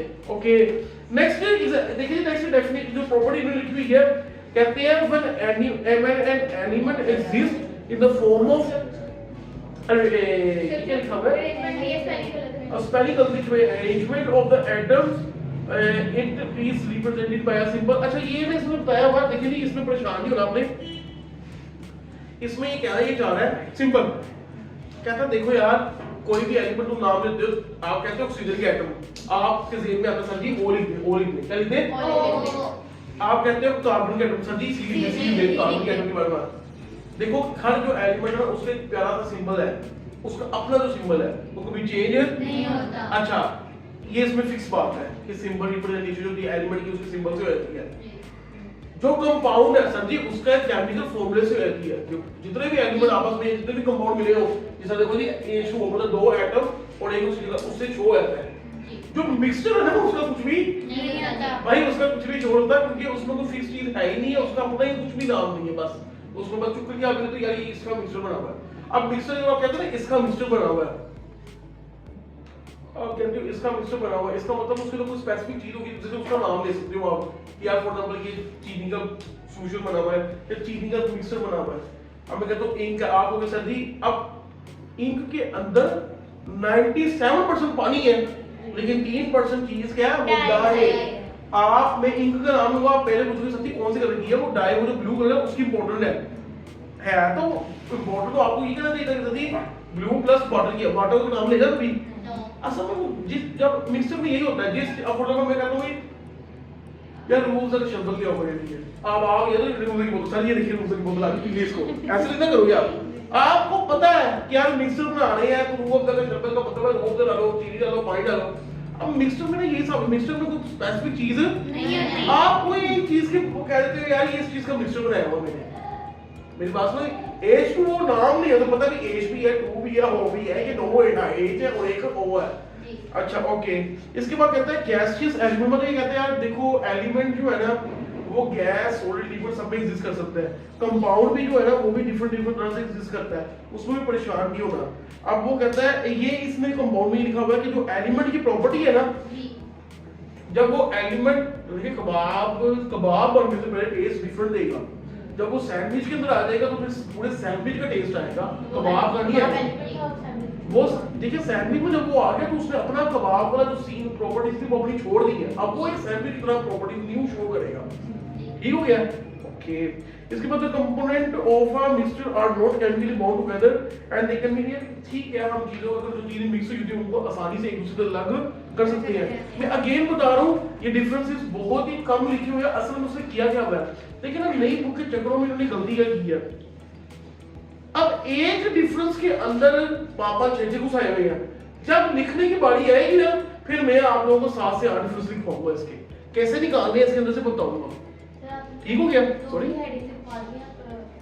हेडिंग तो मैंने लिखवा दी, हेडिंग असल में ना वो मेरे बाद में इसलिए लिखवाई हेडिंग, असल में 2 3 एक के अंदर घुसाए हुए हैं इन्होंने, तो हम स्कूल से बैठ के लिखेंगे। मैं बस ये देना जो आखिरी वाला बस इसमें लिखा हुआ है कि देखिए जी compounds exist in the form of the molecule, वो बताया हुआ इसने कि वो कंपाउंड भी सॉलिड लिक्विड गैस में एग्जिस्ट कर सकते हैं। ठीक हो गया, वो रेनबो एटम अगर डिफरेंट हो उस हिसाब से एग्जिस्ट कर सकते हैं, ये मॉलिक्यूलर फॉर्म में, आयनिक फॉर्म में, किसी तरह से भी एग्जिस्ट कर सकते हैं कंपाउंड। और जो मिक्सचर है ना वो बस जो चीजें मिक्स की हुई है उनके हिसाब से होता है कि आप देखिए अगर आपने फॉर एग्जांपल चीजें मिक्स की, एयर है, air is a mixture of, yes air is a mixture of gas नहीं गैसेस, गैसेस एक से ज्यादा चीजों का मिक्सचर है। अब उसमें कौन कौन सी गैसेस होती है, नाइट्रोजन और जो सांस है जो की गैस है ऑक्सीजन, पहले सबसे ज्यादा नाइट्रोजन होती है, उसके बाद ऑक्सीजन होती है, फिर कार्बन डाइऑक्साइड होती है, कार्बन फिर और भी होती है, ये air is a mixture of gases है। अब वो जो मिक्सचर होता है ना, वो सॉलिड में भी एग्जिस्ट करता है, लिक्विड में एग्जिस्ट करता है, गैस में एग्जिस्ट करता है। अब ये डिपेंड करता है कि कौन सी चीजें उसके अंदर मिक्स हो रही है, वो उस हिसाब से है। ठीक हो गया कि ये इन्होंने जैसे जरा अच्छा नहीं बनाया होता, चलिए चलिए जो भी इन्होंने बनाया होता हमने पढ़ लिया। अच्छा आगे हमें बताता है कि सॉल्यूशन वो हमें पता है वो होमोजेनियस मिक्सचर होता है। कोलाइडल, असल में कोलाइड जो होता है ना, ये वो आप शरबत पीते हो, खांसी खुशी का जब बीमार हो जाते शरबत पीते हो, अगर आप शरबत खोल के वैसे पी लोगे तो शरबत का जायका जरा डिफरेंट होगा, लेकिन अगर आप शरबत खिला के पियोगे तो जायका डिफरेंट इसकी थोड़ी और है। अगर आप दुकान पे आते कहते हैं कि जूस दे दो या पल्पी ऑरेंज बनाया का जूस जिसका भी पीते हो, आप वैसे खोल के पी लोगे तो आपको जायका नहीं आएगा। आप वो इसलिए कहते हैं shake it before drink it. पीछे बोतलों में लिखा होता है कि भाई पहले शेक करो फिर पियो, ताकि सारी चीजें आपस में मिक्स हो जाए। अब असल में ना जब चीजें ऐसी होती है ना, इनको शेक करो तो फिर इनका होता पता है कि जब आप शेक करते हो तो वक्ती तौर पे अच्छी तरह मिक्स हो जाती है, वक्त के साथ गुजरते गुजरते फिर सारी बैठ जाती है। ऐसे सॉल्यूशन जो होते हैं ना, वो ट्रू सॉल्यूशन नहीं होते, वो होमोजेनियस मिक्सचर नहीं होते, लेकिन इनको कोलाइडल कहते हैं। क्या कहते हैं? कोलाइडल। लेकिन ये जो होते हैं ना, ये ऐसे होते हैं कि शेक करोगे तो वक्ती तौर के लिए मिक्स हो जाएंगे, सही मिक्स हो जाएंगे, वक्ती तौर के लिए सही मिक्स हो जाएंगे, लेकिन वक्त के साथ फिर बाद में बैठ जाएंगे तो जब शेक करोगे। और तीसरा जो है ना वो सस्पेंशन वो तो मिक्स होता ही नहीं है, उसमें तो मिक्स होता ही नहीं है, ठीक है। उसमें असल में मिक्स नहीं होता इसलिए कि उसके अंदर जो चीजें आपस में मिक्स कर रहे हैं ना, वो चीजों के जो पार्टिकल्स है ना, वो असल में किसी के छोटे होंगे किसी के बड़े होंगे, बस ऐसी है। इसे सस्पेंशन कहते हैं। क्या कहते हैं? सस्पेंशन। तीनों चीजें हमने ना इसमें भी थोड़ा सा पढ़ ली है, रीडिंग शीडिंग हम इसकी कर लेंगे। असल में हम देखने जा रहे हैं कि तुम्हारा चैप्टर किस किस तरह से है। ओके, सोलबिलिटी, सैचुरेटेड, अनसैचुरेटेड, इसके बाद हमारा चैप्टर खत्म। अब मैं कहता हूँ मसला कहाँ पे है, इन्होंने किया क्या पुरानी बुक में ना, पुरानी बुक में जो था ना, इन्होंने चैप्टर 1 जो था ना, वो चैप्टर 1 था, बड़ी चीजें उसको बनाई। अब इधर इन्होंने पता है क्या, इधर हमें इन्होंने कहा है कि यार देखो आपको मैटर के बारे में पढ़ाया, आपने केमिस्ट्री की रेफरेंस पढ़ी, केमिस्ट्री की ब्रांचें पढ़नी, अब आप मैटर पे फोकस करो। मैटर में ऑब्वियसली प्योर इम्प्योर होता है, पुरानी बुक में प्योर को पकड़ लेते हैं और प्योर को पढ़ाई देते वो जरा इम्प्योर मिक्सचर कहते थे तुझे छठे में पढ़ाएंगे, और छठे में था ना मिक्सचर वो इसमें तो आई नहीं। अब इन्होंने यार मैटर को पकड़ना सीख रहे हैं, चल भी मैटर तेरी इसकी स्टेट्स पढ़ाई है, मैटर लिक्विड सॉलिड गैस मतलब डिस्कस करता है। फिर इसमें हमें मैटर प्योर भी होता है, इम्प्योर भी होता है, एलिमेंट, कंपाउंड, मिक्सचर वो पढ़ा दिया इन्होंने। फिर उन्होंने कहा यार देखो मैटर जो होता है ना, जो सब्सटेंस है ना, एलिमेंट, कंपाउंड, वो इलेक्ट्रॉन्स में भी एग्जिस्ट करते हैं। ये 500 घंटे का टॉपिक था पुरानी बुक में, इन्होंने वो भी इसमें डाल दिया कि यार पढ़ लो अभी। फिर उन्होंने कहा यार देखो कि यार एलिमेंट, कंपाउंड, मिक्सचर का डिफरेंस भी पढ़ाया है हमें, पिछली बुक में सिर्फ कंपाउंड और मिक्सचर का डिफरेंस था। हाँ, इन्होंने अब एलिमेंट का भी सारा डिफरेंस डाल दिया ताकि अच्छी तरह से बंदे को पता चले मैटर की तीनों फॉर्म्स के बारे में। मतलब तीनों फॉर्म से मुराद है असल में है दो ही फॉर्म, प्योर और इम्प्योर, लेकिन तीनों मतलब इससे कह लो कि प्योर के समय आगे दो हैं, जिसलिए वो टोटल 3 पर दर्ज है। इसके बाद उसने कहा कि यार देखो आप लोगों को ना मिक्सचर के बारे में भी पढ़ाया जाते हैं, यार मिक्सचर एक होमोजेनियस होता है, हेटेरोजेनियस होता है, वो भी पढ़ लो। फिर उन्होंने कहा यार देखो मिक्सचर जो होता है ना, उसमें एक बीच वाली स्टेज होती है, उसे कहते हैं कोलाइडल, ठीक हो गया, वो भी पढ़ लो। अगर हेटेरोजेनियस और होमोजेनियस एक बीच में कोलाइडल आ गई, वो भी पढ़ लो। फिर उन्होंने कहा यार बस ठीक है, अब मैटर पढ़ लिया आपने, बस अब आप बता दो, बस ये कहते हैं, ठीक है। थोड़ा सा जरा ये कहना चाहता है यार देखो चीजों को जब आप मिक्स करते हो ना, जब आप चीजों को मिक्स करते हो, अब एक चीज को दूसरी चीज के मिक्स कर रहे हो, इस प्रोसेस को कहते हैं सोलबिलिटी। क्या कहते हैं? सोलबिलिटी। अब असल में प्रोसेस को नहीं कहते हैं सोलबिलिटी, इसमें थोड़ा डिफरेंट चीज का नाम है। असल में कोई चीज किसी के अंदर कितना ज्यादा हल होने की ताकत रखती है, ये कितना ज्यादा हल हो सकती है, इसकी ताकत को, इसकी चीज को मेजर करने को कहते हैं सोलबिलिटी। अब पानी के अंदर नमक ज्यादा डिसॉल्व हो सकता है बनिस्बत पानी के अंदर चीनी। अब इसका मतलब नमक की यानी कि सोलबिलिटी ज्यादा है पानी की निस्बत, ओ नमक की निस्बत पानी के अंदर। मतलब मेरी बात समझ, सोलबिलिटी असल में ये चीज है, ये भी हमें पर आएगा। उसके बाद ये चैप्टर मतलब क्लोज कर दो, ठीक है। थोड़ी थोड़ी बुक मेरे ख्याल से ना बुक है अच्छी बनाई, अच्छी चीजों को इधर करके ना जरा अरेंज करके, इससे तो मैं चैप्टर 1 पढ़ा दिया, ये तो पुरानी बुक में चैप्टर 1 पढ़ाते हैं, मैं कहता था पहले चैप्टर 2 पढ़ो, अरे चैप्टर 1 में बड़ी सारी चीजें थी। अब अच्छा किया मैंने, चैप्टर 1 के अंदर जो चीजें ना सारी एक जैसी है, मजेदार है, लेकिन वर्डिंग और कंटेंट मुश्किल कर दी है। अब वो चीजें ऐसी भी डाली हुई है जिनकी जरूरत आपके लेवल पे ना आपको समझ आनी है ना उनकी जरूरत आपको है, लेकिन होपफुली अल्लाह करे किताब ये वाली के अंदर थोड़ी जो मिस्टेक्स हैं वो ठीक करके जो हमें जो किताब हाथ में मिले वो किताब दूसरी हो। Solution, colloidal and suspension. देखिए जी, सॉल्यूशन तो वो है जो कि होमोजीनियस मिक्सचर है, जो कि होमोजीनियस मिक्सचर है, और सॉल्यूशन तो वो है जो कि चीनी को पानी के अंदर डाल दो या पानी को यानी कि या नमक को पानी के अंदर डाल दो। ठीक है, ये बड़ा फर्क है। सर आप भी कहते कहते घुले थे पानी को नमक के अंदर, वो मैंने नहीं कहा, वो मेरे को गया था, वो गलत बात है। असल में नमक को पानी के अंदर डालना है, क्योंकि इसमें बड़ी टेक्निक है। जब हम सॉल्यूशन का टॉपिक जरा पढ़ेंगे ना, देखते इससे किस तरह पढ़ाया हुआ है, जब बाद में जाके जब भी पढ़ाएगा मैं, वो बड़ा फर्क पड़ता है कि किस चीज को किस में डाल रहे हो और या किस चीज को किस में डाल रहे हो, ये बड़ा फर्क है। देखिए जी, अब ये छोटी सी बात बताता हूँ मैं आपको। नमक जो होगा ना वो आप थोड़ा ही लोगे और पानी ज्यादा होगा तो उसमें पानी में डाल रहे होगे नमक। अब ये तो नहीं कि पानी लेके नमक के अंदर मिक्स कर रहे होगे, ऐसा कॉन्सेप्ट ही नहीं है। इसका मतलब सर यहाँ पे ना दो बातें निकलती है कि सर पहली बात तो ये है कि जब भी सॉल्यूशन बना रहे हैं ना, चीजों को मिक्स कर रहे हैं आप, उन चीजों में कोई ना कोई एक चीज ज्यादा होगी और वो एक चीज सबसे ज्यादा होगी, वो एक चीज सबसे ज्यादा ठीक हो गया। और दूसरी बात सर यहाँ पे ये निकलती है कि चीजों को जब मिक्स कर रहे होते हैं, कम से कम चीजें कितनी मिक्स होनी चाहिए? वेरी गुड, कम से कम कितनी चीजें मिक्स होनी चाहिए? अब आप देखें सर जी, मेरे पास है फॉर एग्जांपल पानी है, मेरे पानी को मिक्स करना है पानी के अंदर, ये तो कोई चीज ना हो, ये तो गलत बात है। पानी के अंदर रूह अफ़ज़ा मिलाए, पानी और रूह अफ़ज़ा दो चीजें हो गई। पानी के अंदर रूह अफ़ज़ा मिलाए और फिर चीनी भी पानी के अंदर मिलाए तो ये तीन चीजें हो गई। इसमें सबसे ज्यादा चीज क्या है? पानी, इसलिए हर चीज को पानी के अंदर मिला रहे हैं हम। सबसे ज्यादा चीज है पानी है, इसलिए पानी के अंदर हर चीज हम मिला रहे हैं। और सबसे कम या उस पानी से कम चीजें जितनी मर्जी है वो सारी एक ही तरह से हैं, मतलब मिक्स तो पानी के अंदर ही होनी है जाके। तो इसका मतलब सर सॉल्यूशन के अंदर जो सबसे ज्यादा चीज होती है असल में उसका नाम होता है सॉल्वेंट। क्या होता है? सॉल्वेंट। और जो उसके अलावा बाकी चीजें होती है ना, चाहे वो ज्यादा हो, कम हो, 5 हो, 4 हो, 3 हो, वो सोल्यूट है। वो क्या है? सॉल्यूट। सॉल्वेंट पूरे के पूरे सॉल्यूशन के अंदर कितने हो सकते हैं? एक सिर्फ एक। सॉल्वेंट हमेशा एक ही होगा। सोल्यूट दो हो सकते हैं, 3 हो सकते हैं, 1 हो सकता है, जितने मर्जी हो सकते हैं, उसकी टेंशन हमें नहीं है। इतनी बात समझ लग गई है, जी। इसमें तो कोई मसला नहीं है।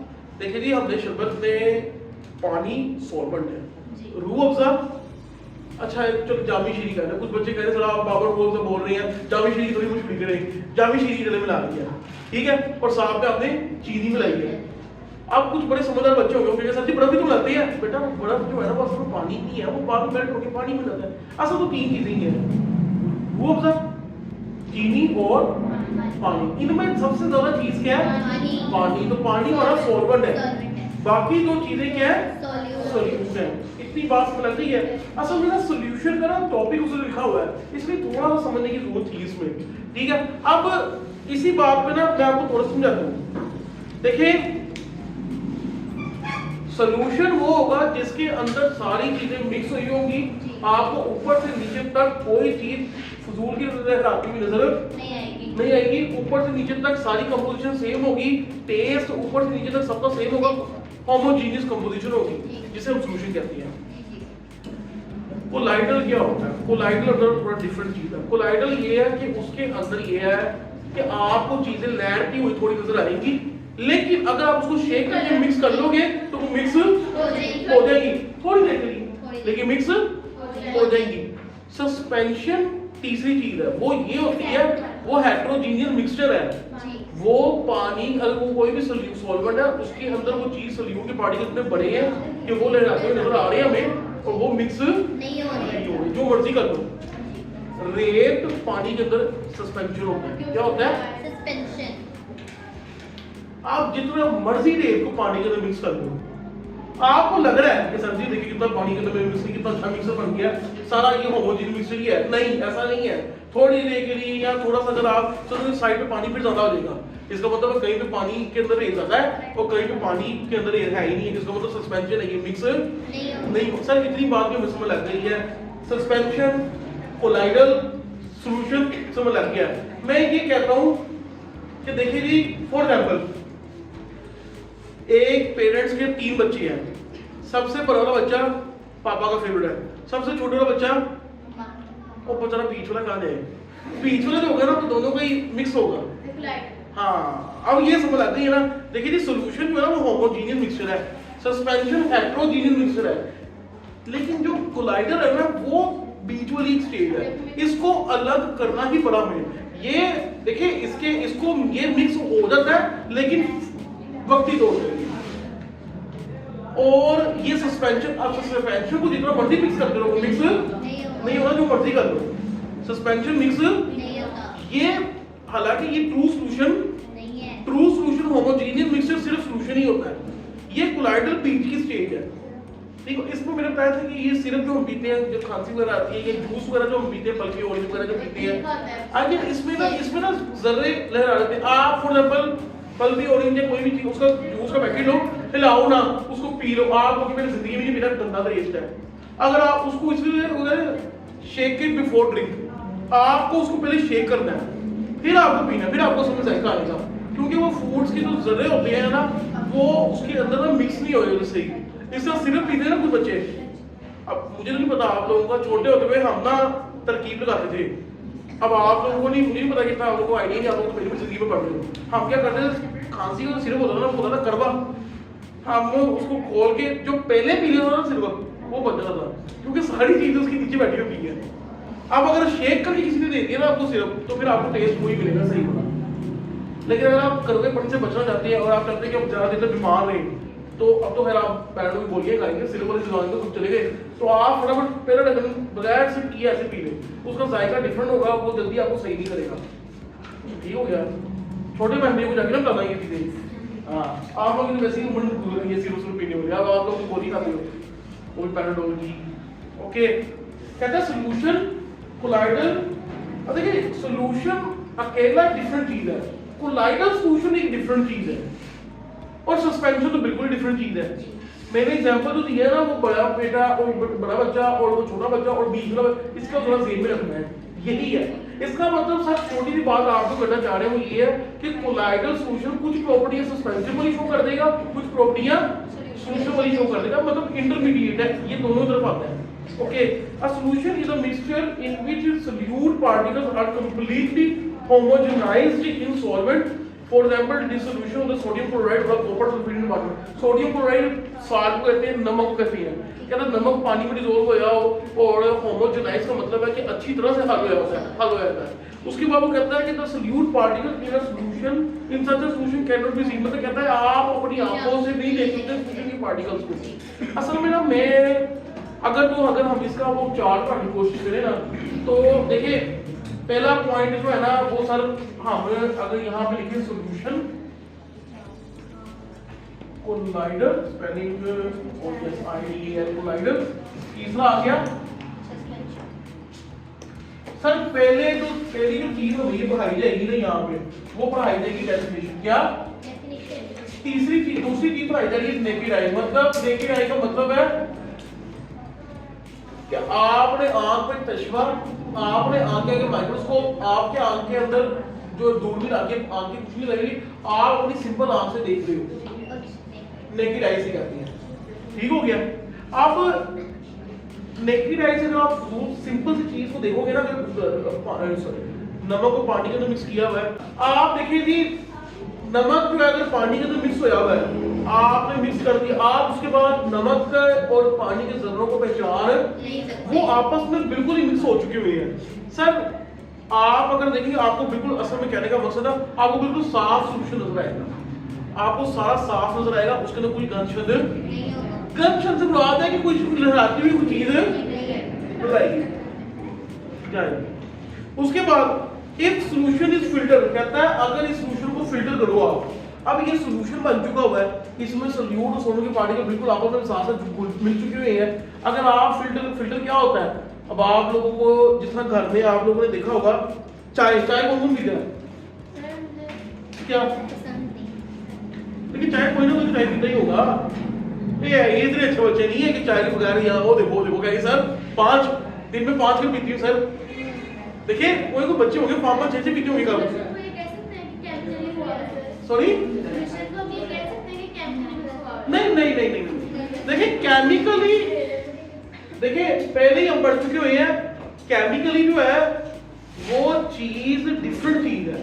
केमिकली कोई चीज एक दूसरे के साथ मिल जाए, वो एक समझो कि रिएक्शन है, वो एक परमानेंट टाइप का चेंज है। ये हम पढ़ रहे हैं टेम्पररी चेंज। क्या कर रहे हैं? फिजिकल चेंज जितने भी होते हैं ना, चीजों को मिक्स कर दो, ये टेम्परेरी है। अच्छा, जिस हम चाय की बात कर रहे थे, हम देखा ना काम निकालनी चाय का स्पून में। अच्छा देखिए, चाय की पत्ती को जब आप भूनते हो चाय को, तो आप फिल्टर ही कर रहे होते हो, पत्ती ताकि ऊपर आ जाए, चाय निकल जाए, ऐसे ही है ना। अब आप कह रहे हो अगर आप सोल्यूशन को फिल्टर करोगे उसके अंदर कुछ भी चीज नहीं निकलेगी। इसका मतलब sir ji, the solution is filtered, these particle pass through the pore to the filter paper leaving no precipitate. अब मैं यहाँ पे दूसरे जो ये है ना, एक पॉइंट यहाँ पर बचता है, फिल्टर पेपर से गुजारे तो सॉल्यूशन के कोई पार्टिकल पीछे नहीं बचता, पीछे नहीं बचता। नेक्स्ट देखिए जी, कहते हैं जी कि such solution is called a true solution. क्या? True solution. देखिए जी, ऐसा सॉल्यूशन जो कि जब आंख से देखा जाए तो सारा ऊपर से नीचे तक एक ही नजर आए, कुछ उसमें कोई खराबी नजर ना आए, ऐसा सॉल्यूशन। और ऐसा सॉल्यूशन जिसको जब फिल्टर पेपर से गुजारा जाए तो फिल्टर पेपर के ऊपर कुछ ना बचे। और यहाँ ऐसा सॉल्यूशन जिसमें सोल्यूट के पार्टिकल और सोल्यूट के पार्टिकल ऊपर से नीचे तक बिल्कुल ही एक जान, होमोजेनस का मतलब है एक जान होके मिक्स हुए हो। फॉर एग्जांपल, अब क्रिकेट तो आप लोगों ने कोई खेलता ही होगा, ठीक हो गया, आप लोगों को पता ही होगा क्रिकेट क्या, कि नहीं पता? अच्छा, अब आप बड़े बैट्समैन जो है उनकी बैटिंग देख रहे हैं, फॉर एग्जांपल विराट कोहली की बैटिंग देख रही है, ठीक हो गया। अब अगर आप देखते हैं ना कि जब वो अच्छी फॉर्म में खेल रहा है तो उसके हर बैट पे जो बॉल है ना बड़ी प्यारी लग रही है, और आराम से बैट के जो स्वीट स्पॉट होता है ना, मिडिल वाला पार्ट, उधर बॉल लग रही है, वो बड़े होमोजेनाइज होकर खेल रहा है। होमोजेनाइज का मतलब असल में ये है कि बड़ा ही जिसमें एक ना रिदम हो, ठीक हो गया। तो अब सोल्यूट के पार्टिकल सोल्यूट के पार्टिकल के साथ बिल्कुल ऐसे मिक्स हुए हुए हैं, ये दोनों एक जान हुए हुए हैं। ये आप इनको आंख से देख के हम ये एक दूसरे से अलग नजर आपको नहीं आएंगे। ओके, नेक्स्ट बात करते हैं। कहता है कि देखिए टू सॉल्यूशन की बात हो गई है। अब सस्पेंशन, अब कहता है दूसरी तरफ है, इस पे आ गई। कहता है सस्पेंशन जो होती है ना, उसमें ये होता है कि मिक्सचर जो होता है ना, उसमें सोल्यूट के पार्टिकल होते हैं ना, वो सॉल्वर में डिसॉल्व नहीं होते हैं, और हम अपनी आंख से सोल्यूट के पार्टिकल को देख सकते हैं। और अगर हम फिल्टर पेपर कर लें तो फिल्टर पेपर के ऊपर ही आ जाए। जैसा चाय के अंदर पत्ती जो है ना, वो जब हम फिल्टर करते हैं, लेकिन फिर भी पत्तों में कुछ दाने पत्ती के होते हैं, हमेशा निकल जाते हैं पत्ती वो देखो आपसे, देखो चाय पीने वाले हंस रही है, देखो उनको पता है कि मैं क्या बात कर रहा हूँ, क्योंकि वो असल में कुछ दाने ना बड़े छोटे होते हैं। अब ये पता है या कुछ दाने होते हैं बड़े छोटे, वो अब जिस चीज को हम फिल्टर कर रहे हैं ना, उस चीज का अगर साइज, उसके पोर्स का, उसके होल्स का साइज अगर छोटा है जिसको हम फिल्टर करने की कोशिश कर रहे हैं, तो फिर तो गुजरेंगे नहीं। लेकिन कुछ पत्ती की नजर आती है तो वो फिर चाय की नजर आती है हमें। ओके, यहाँ पे वो कहता है कि सस्पेंशन में ना सोल्यूट पार्टिकल पास ही होंगे। जैसा कहते हैं चाक को अगर पानी के अंदर मिक्स कर दो, ये भी सस्पेंशन की एग्जांपल है। कहता है कि एक true solution beside a true solution, कहता है ट्रू सॉल्यूशन और सस्पेंशन के अलावा एक तीसरी चीज और भी है, वो होती है कोलाइडल सॉल्यूशन। कहता है इसमें सोल्यूट के पार्टिकल्स होमोजेनाइज्ड नहीं हुए होते हैं, लेकिन these particles are little bit bigger than the solute particles present in the true solution।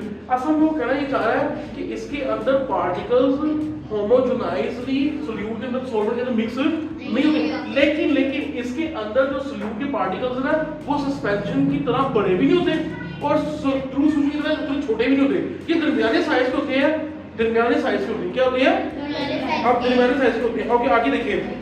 If kept for some time, कहता है कि अगर इसको कोलाइडल सॉल्यूशन को थोड़ी देर के लिए छोड़ दिया जाए तो फिर सोल्यूट के पार्टिकल तो जल्दी नीचे बैठ जाते हैं, लेकिन अगर आप इसको मिक्स कर लोगे तो फिर ये बैठेंगे नहीं। अब यहाँ पे वो मजे वाली बात आती है, चाय की बात ऐसे नहीं की गई थी। चाय के अंदर जो कुछ पार्टिकल ऐसे थे ना, जो पत्ती के अंदर जो छानते हैं उसके अंदर से निकलते हैं बाहर, वो कुछ देर बाद वो नीचे बैठ जाते हैं। असल में वो कोलाइडल सॉल्यूशन होता है। क्या होता है? कोलाइडल सॉल्यूशन होता है। अब ये नहीं है कि मामा हो जाएगा कोलाइडल सॉल्यूशन बना दे, ये नहीं है। मतलब मैं सिर्फ समझाने की कोशिश कर रहा हूँ, मेरी बात को लगी है इन लगी मुझे, मैं सिर्फ समझाने की कोशिश कर रहा हूँ कि वो पहले बड़े वो जो दाने थे ना पत्ती के, वो उड़ लिए गए थे, लेकिन कुछ दाने फिर भी उनका साइज बड़ा छोटा था, वो निकल गए थे, वो चाय के अंदर मिक्स हो गए हुए थे, नजर नहीं आ रहे थे, लेकिन फिर थोड़ी देर बाद वो नीचे बैठ जाते हैं। ओके, उसके बाद वो कहते हैं like a particle of solution start solution and the white of an egg are also common example. देखिए अंडे की सफेदी वो भी कोलाइडल सॉल्यूशन है, ठीक हो गया।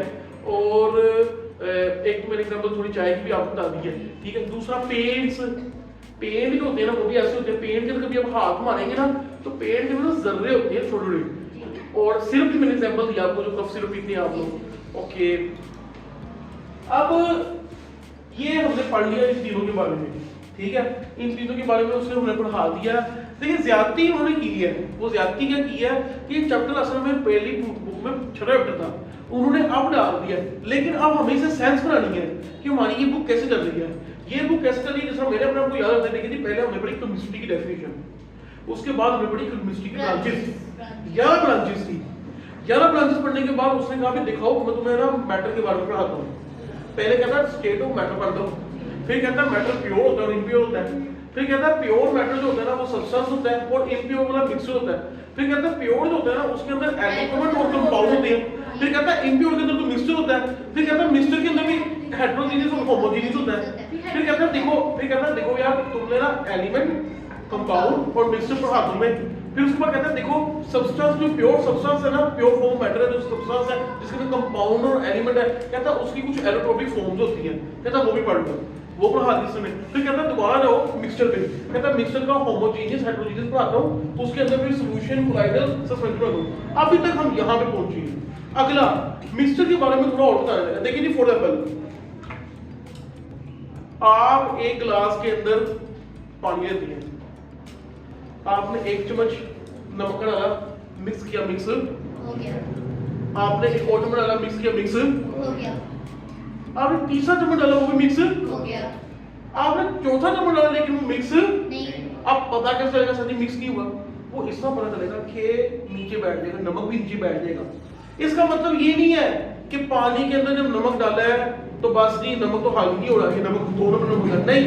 इसका मतलब ये है कि एक गिलास के पानी के अंदर जितनी कैपेसिटी थी नमक को अपने अंदर हल करने की उतना उसने उतना हल कर लिया, उसके बाद उसकी कैपेसिटी नहीं है हल करने की।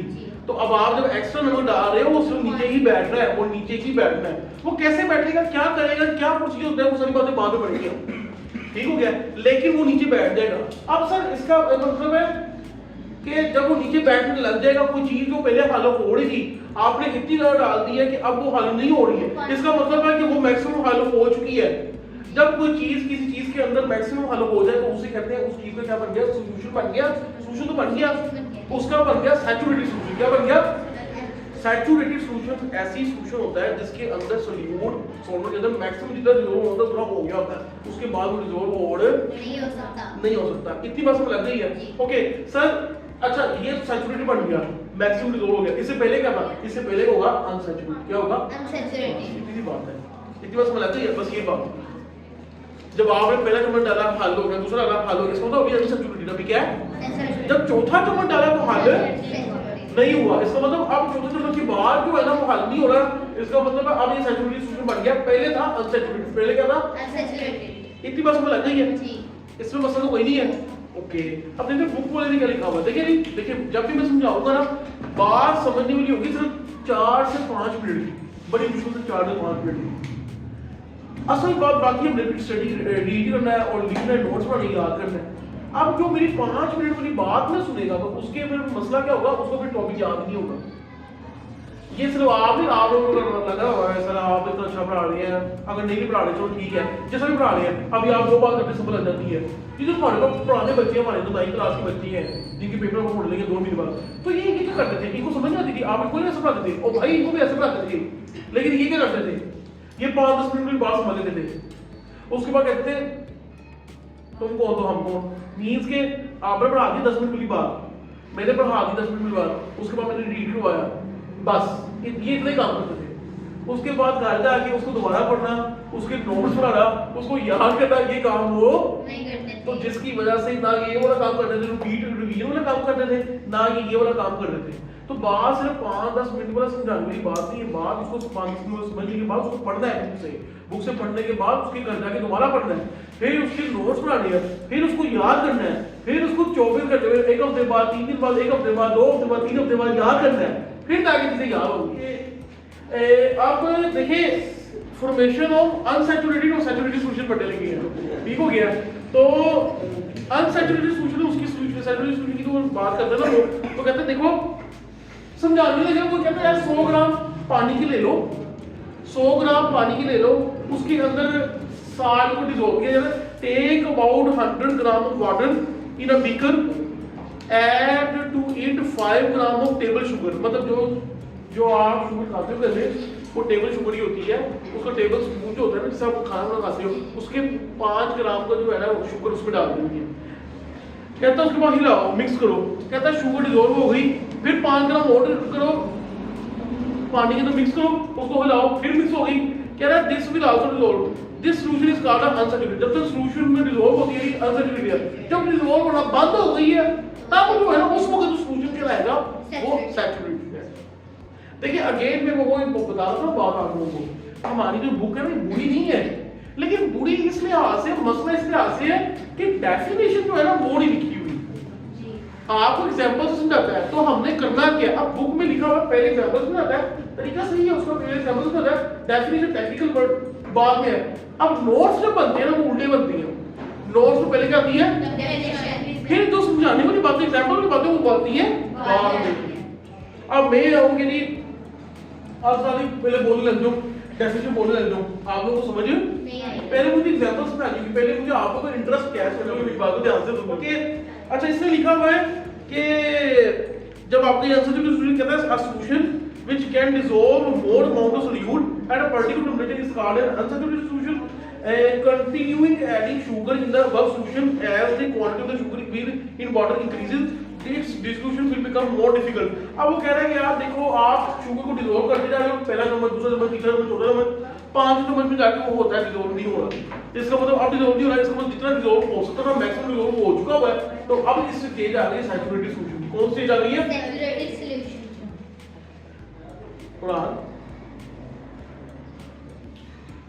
ओके उसके बाद वो कह रहा है सुबह टाइम से आ गई, तो उसके बाद वो कह रहे हैं this solution is called saturated solution at a particular temperature. अब मुझे पता है कि आप लोग कह रहे हैं सर वो टेंपरेचर तो बार-बार जिक्र कर रहा है, आपने कोई टेंपरेचर की बात वो असल में ना टेंपरेचर की बात मैंने इसलिए नहीं किया, अब इसमें तो एक डिफरेंट चीज आती है टेंपरेचर का। सर इसका मतलब ये समझती है कि टेंपरेचर का जब सॉल्यूशन बनाते हैं टेंपरेचर का बड़ा लिंक क्या है। देखिए हर किसी के साथ लिंक नहीं है, नमक एक ऐसी चीज है उसका लिंक ही नहीं है टेंपरेचर के साथ। आप जितना बड़ी टेंपरेचर बढ़ा लो, आप जितना बड़ी टेंपरेचर कम करो, नमक में जितना डिसॉल्व हो रहा है उसमें उतना ही हो रहा है, उसको फर्क नहीं पड़ रहा टेंपरेचर से। चीनी को फर्क पड़ता है, चीनी तो देखें गर्म पानी में ज्यादा डिसॉल्व होती है, इसमें कुछ चीजें ऐसी होती हैं जो गर्म पानी में कम डिसॉल्व होती है, ठंडे पानी में। वो सारी चीजों के बारे में वक्त के साथ आप लोग पढ़ोगे, लेकिन आप लोगों को पता लगती है कि टेंपरेचर का फर्क पड़ता है। किसी का अगर नहीं पड़ता तो एक अलग बात है, किसी का ज्यादा पड़ता है, किसी का उल्टा पड़ता है, किसी का सीधा पड़ता है फर्क, तो टेंपरेचर का फर्क पड़ता है, इसलिए वो टेंपरेचर की बात बार-बार करता है। ये बस में लग गया, ये पॉइंट्स में लग गया। ओके उसके बाद वो कहता है a solution in which the maximum amount of solute has been dissolved in a particular solvent of a particular amount of a solvent at a particular which is called saturated solution। ये proper definition है, ये क्या है proper definition है। कहता है different solutes have different solubilities। अब ये लफ्ज आ गया कि यार टेम्परेचर के हिसाब से डिफरेंस होते हैं, डिफरेंट सोलबिलिटी होती है उनकी। कुछ टेम्परेचर जो कुछ होते हैं वो उनकी सोलबिलिटी का इफेक्ट टेम्परेचर पे पड़ता ही नहीं है। कुछ सोलबिलिटी का मतलब क्या है कि सोल्यूट को सॉल्वेंट करने, सोल्यूट को सॉल्वेंट में हालो होने की ताकत को सोलबिलिटी कहते हैं। क्या कहते हैं? सोलबिलिटी कहते हैं। इसको हम कहते हैं डेट पूरा। डेट तो इंसान है, डेट इंसान है, लेकिन डेट पूरा जो होता है ना वो एक बड़ी भाई वो एक प्रोसेस है, वो एक फिनोमिना है यार। ये डेट पूरे का मुजाहरा कर रहा है बड़ा लेवल का, तो वो जैसे सोलबिलिटी प्रोसेस है कि जब आप सोल्यूट को सोल्वेंट में डालोगे, ये सोलबिलिटी का प्रोसेस कहते हैं, इसको कहते हैं सोलबिलिटी। अब देखिए सोलबिलिटी कहते हैं किसी की ज्यादा होती है, किसी की सोल्यूट की कम होती है, किसी की सोल्यूट की ज्यादा होती है, टेंपरेचर के हिसाब से भी कम ज्यादा हो रही होती है। तो वो कहता है वो डिपेंड करता है चीज कौन सी किस तरह में यूज होगी, इतनी बस लग गई है। ओके इसके बाद हमने और इसको पढ़ने की जरूरत नहीं है हमें, ठीक हो गया। बाकी उसने बातें की हुई है वो हम उसके साथ पढ़ेंगे। अब असल में पता क्या है इसमें, इसने ना सोलबिलिटी या कंसंट्रेशन होती है ना कि कौन सी चीज सोल्यूट कितनी मिकदार में सोल्वेंट में डिसॉल्व हुई है उसकी यूनिट्स लिखे हुए हैं, वो भी आप लोगों को आइडिया नहीं, इसलिए हम उसको भी छेड़ेंगे नहीं। ओके इंटरेस्टिंग इंफॉर्मेशन लिखी हुई है। Solution are very closely related to our everyday life. The air we breathe the liquid and the other foods we consume, the fluids in our body, the solid like steel we use are all the solutions. देखिए हर चीज solution है normally may be, और बाकी लोग भी हम ये समझते हैं, कोई भी बंदा होना ये समझेगा सोल्यूशन क्या होंगे, लिक्विड ही होती है सोल्यूशन, ऐसी बात नहीं है। सॉलिड के अंदर भी सॉल्ट की मिक्सिंग हुई होती है। स्टील जो आप जो बर्तन स्टील के इस्तेमाल करते हैं घर में, वो सिर्फ लोहे के नहीं होते, वो लोहे के अंदर दूसरे एलिमेंट को मिक्स किया होता है तब जाके वो स्टील का बर्तन बनता है। तो स्टील जो है ना, आप लोगों को स्टील जो है ना वो एक बड़ी लेवल की एग्जांपल है जो कि रोजमर्रा की जिंदगी में। दूसरी एयर वाली एग्जांपल में बताई, वो गैस वाली एग्जांपल है सोल्यूशन की, जिसमें डिफरेंट तरह की गैसेस मिक्स हुई हुई है।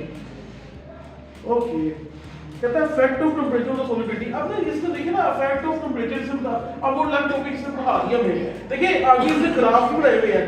हम अभी ना, अब मजे की बात पता क्या है, जो कि मैं चाहता था जब मैं पढ़ता था, मैं चाहता था कि बुक्स ऐसी होनी चाहिए जो कि हमें थोड़ा हर चीज के बारे में बताएं, हर चीज के बारे में। अब देखिए अंग्रेज जो बोले हैं वो क्या करते हैं, वो अपने स्टूडेंट्स को, अपने बच्चों को थोड़ा हर चीज के बारे में बताते हैं। वो ये नहीं करते हो इस चीज के बारे में तो शुरू हो जाओ नहीं, वो हर चीज के बारे में थोड़ा करते हैं। हमारी किताब जो ना इस तरह है, ये हमें हर चीज के बारे में थोड़ा बताएगी। कोई भी मुश्किल टॉपिक भी पकड़ोगे ना आप, मुश्किल होगा लेकिन थोड़ा सा लिखा होगा उसके बारे में, कि ताकि आप लोग आइडिया ले लो। क्या ले लो? आइडिया। अब ये तो टॉपिक लास्ट रह गया ना, इसमें ग्राफ नहीं है, हम थोड़ा सा ग्राफ को भी देखेंगे किस तरह होगा ग्राफ। और सॉल्यूट की सॉल्युबिलिटी कैसे डिपेंड करती है टेंपरेचर पे, वो हमें स्टडी करना है। ये बस तीन चीजें ही हो सकती हैं, या तो टेंपरेचर बढ़ाने से बढ़ेगी, या टेंपरेचर कम करने से, या चेन को इफेक्टिव सॉल्युबिलिटी इफेक्टिव टेंपरेचर का, बस इसके अलावा कोई और पॉसिबिलिटी नहीं हो सकती। आई थिंक ये हमारा लास्ट टॉपिक है, ठीक हो गया।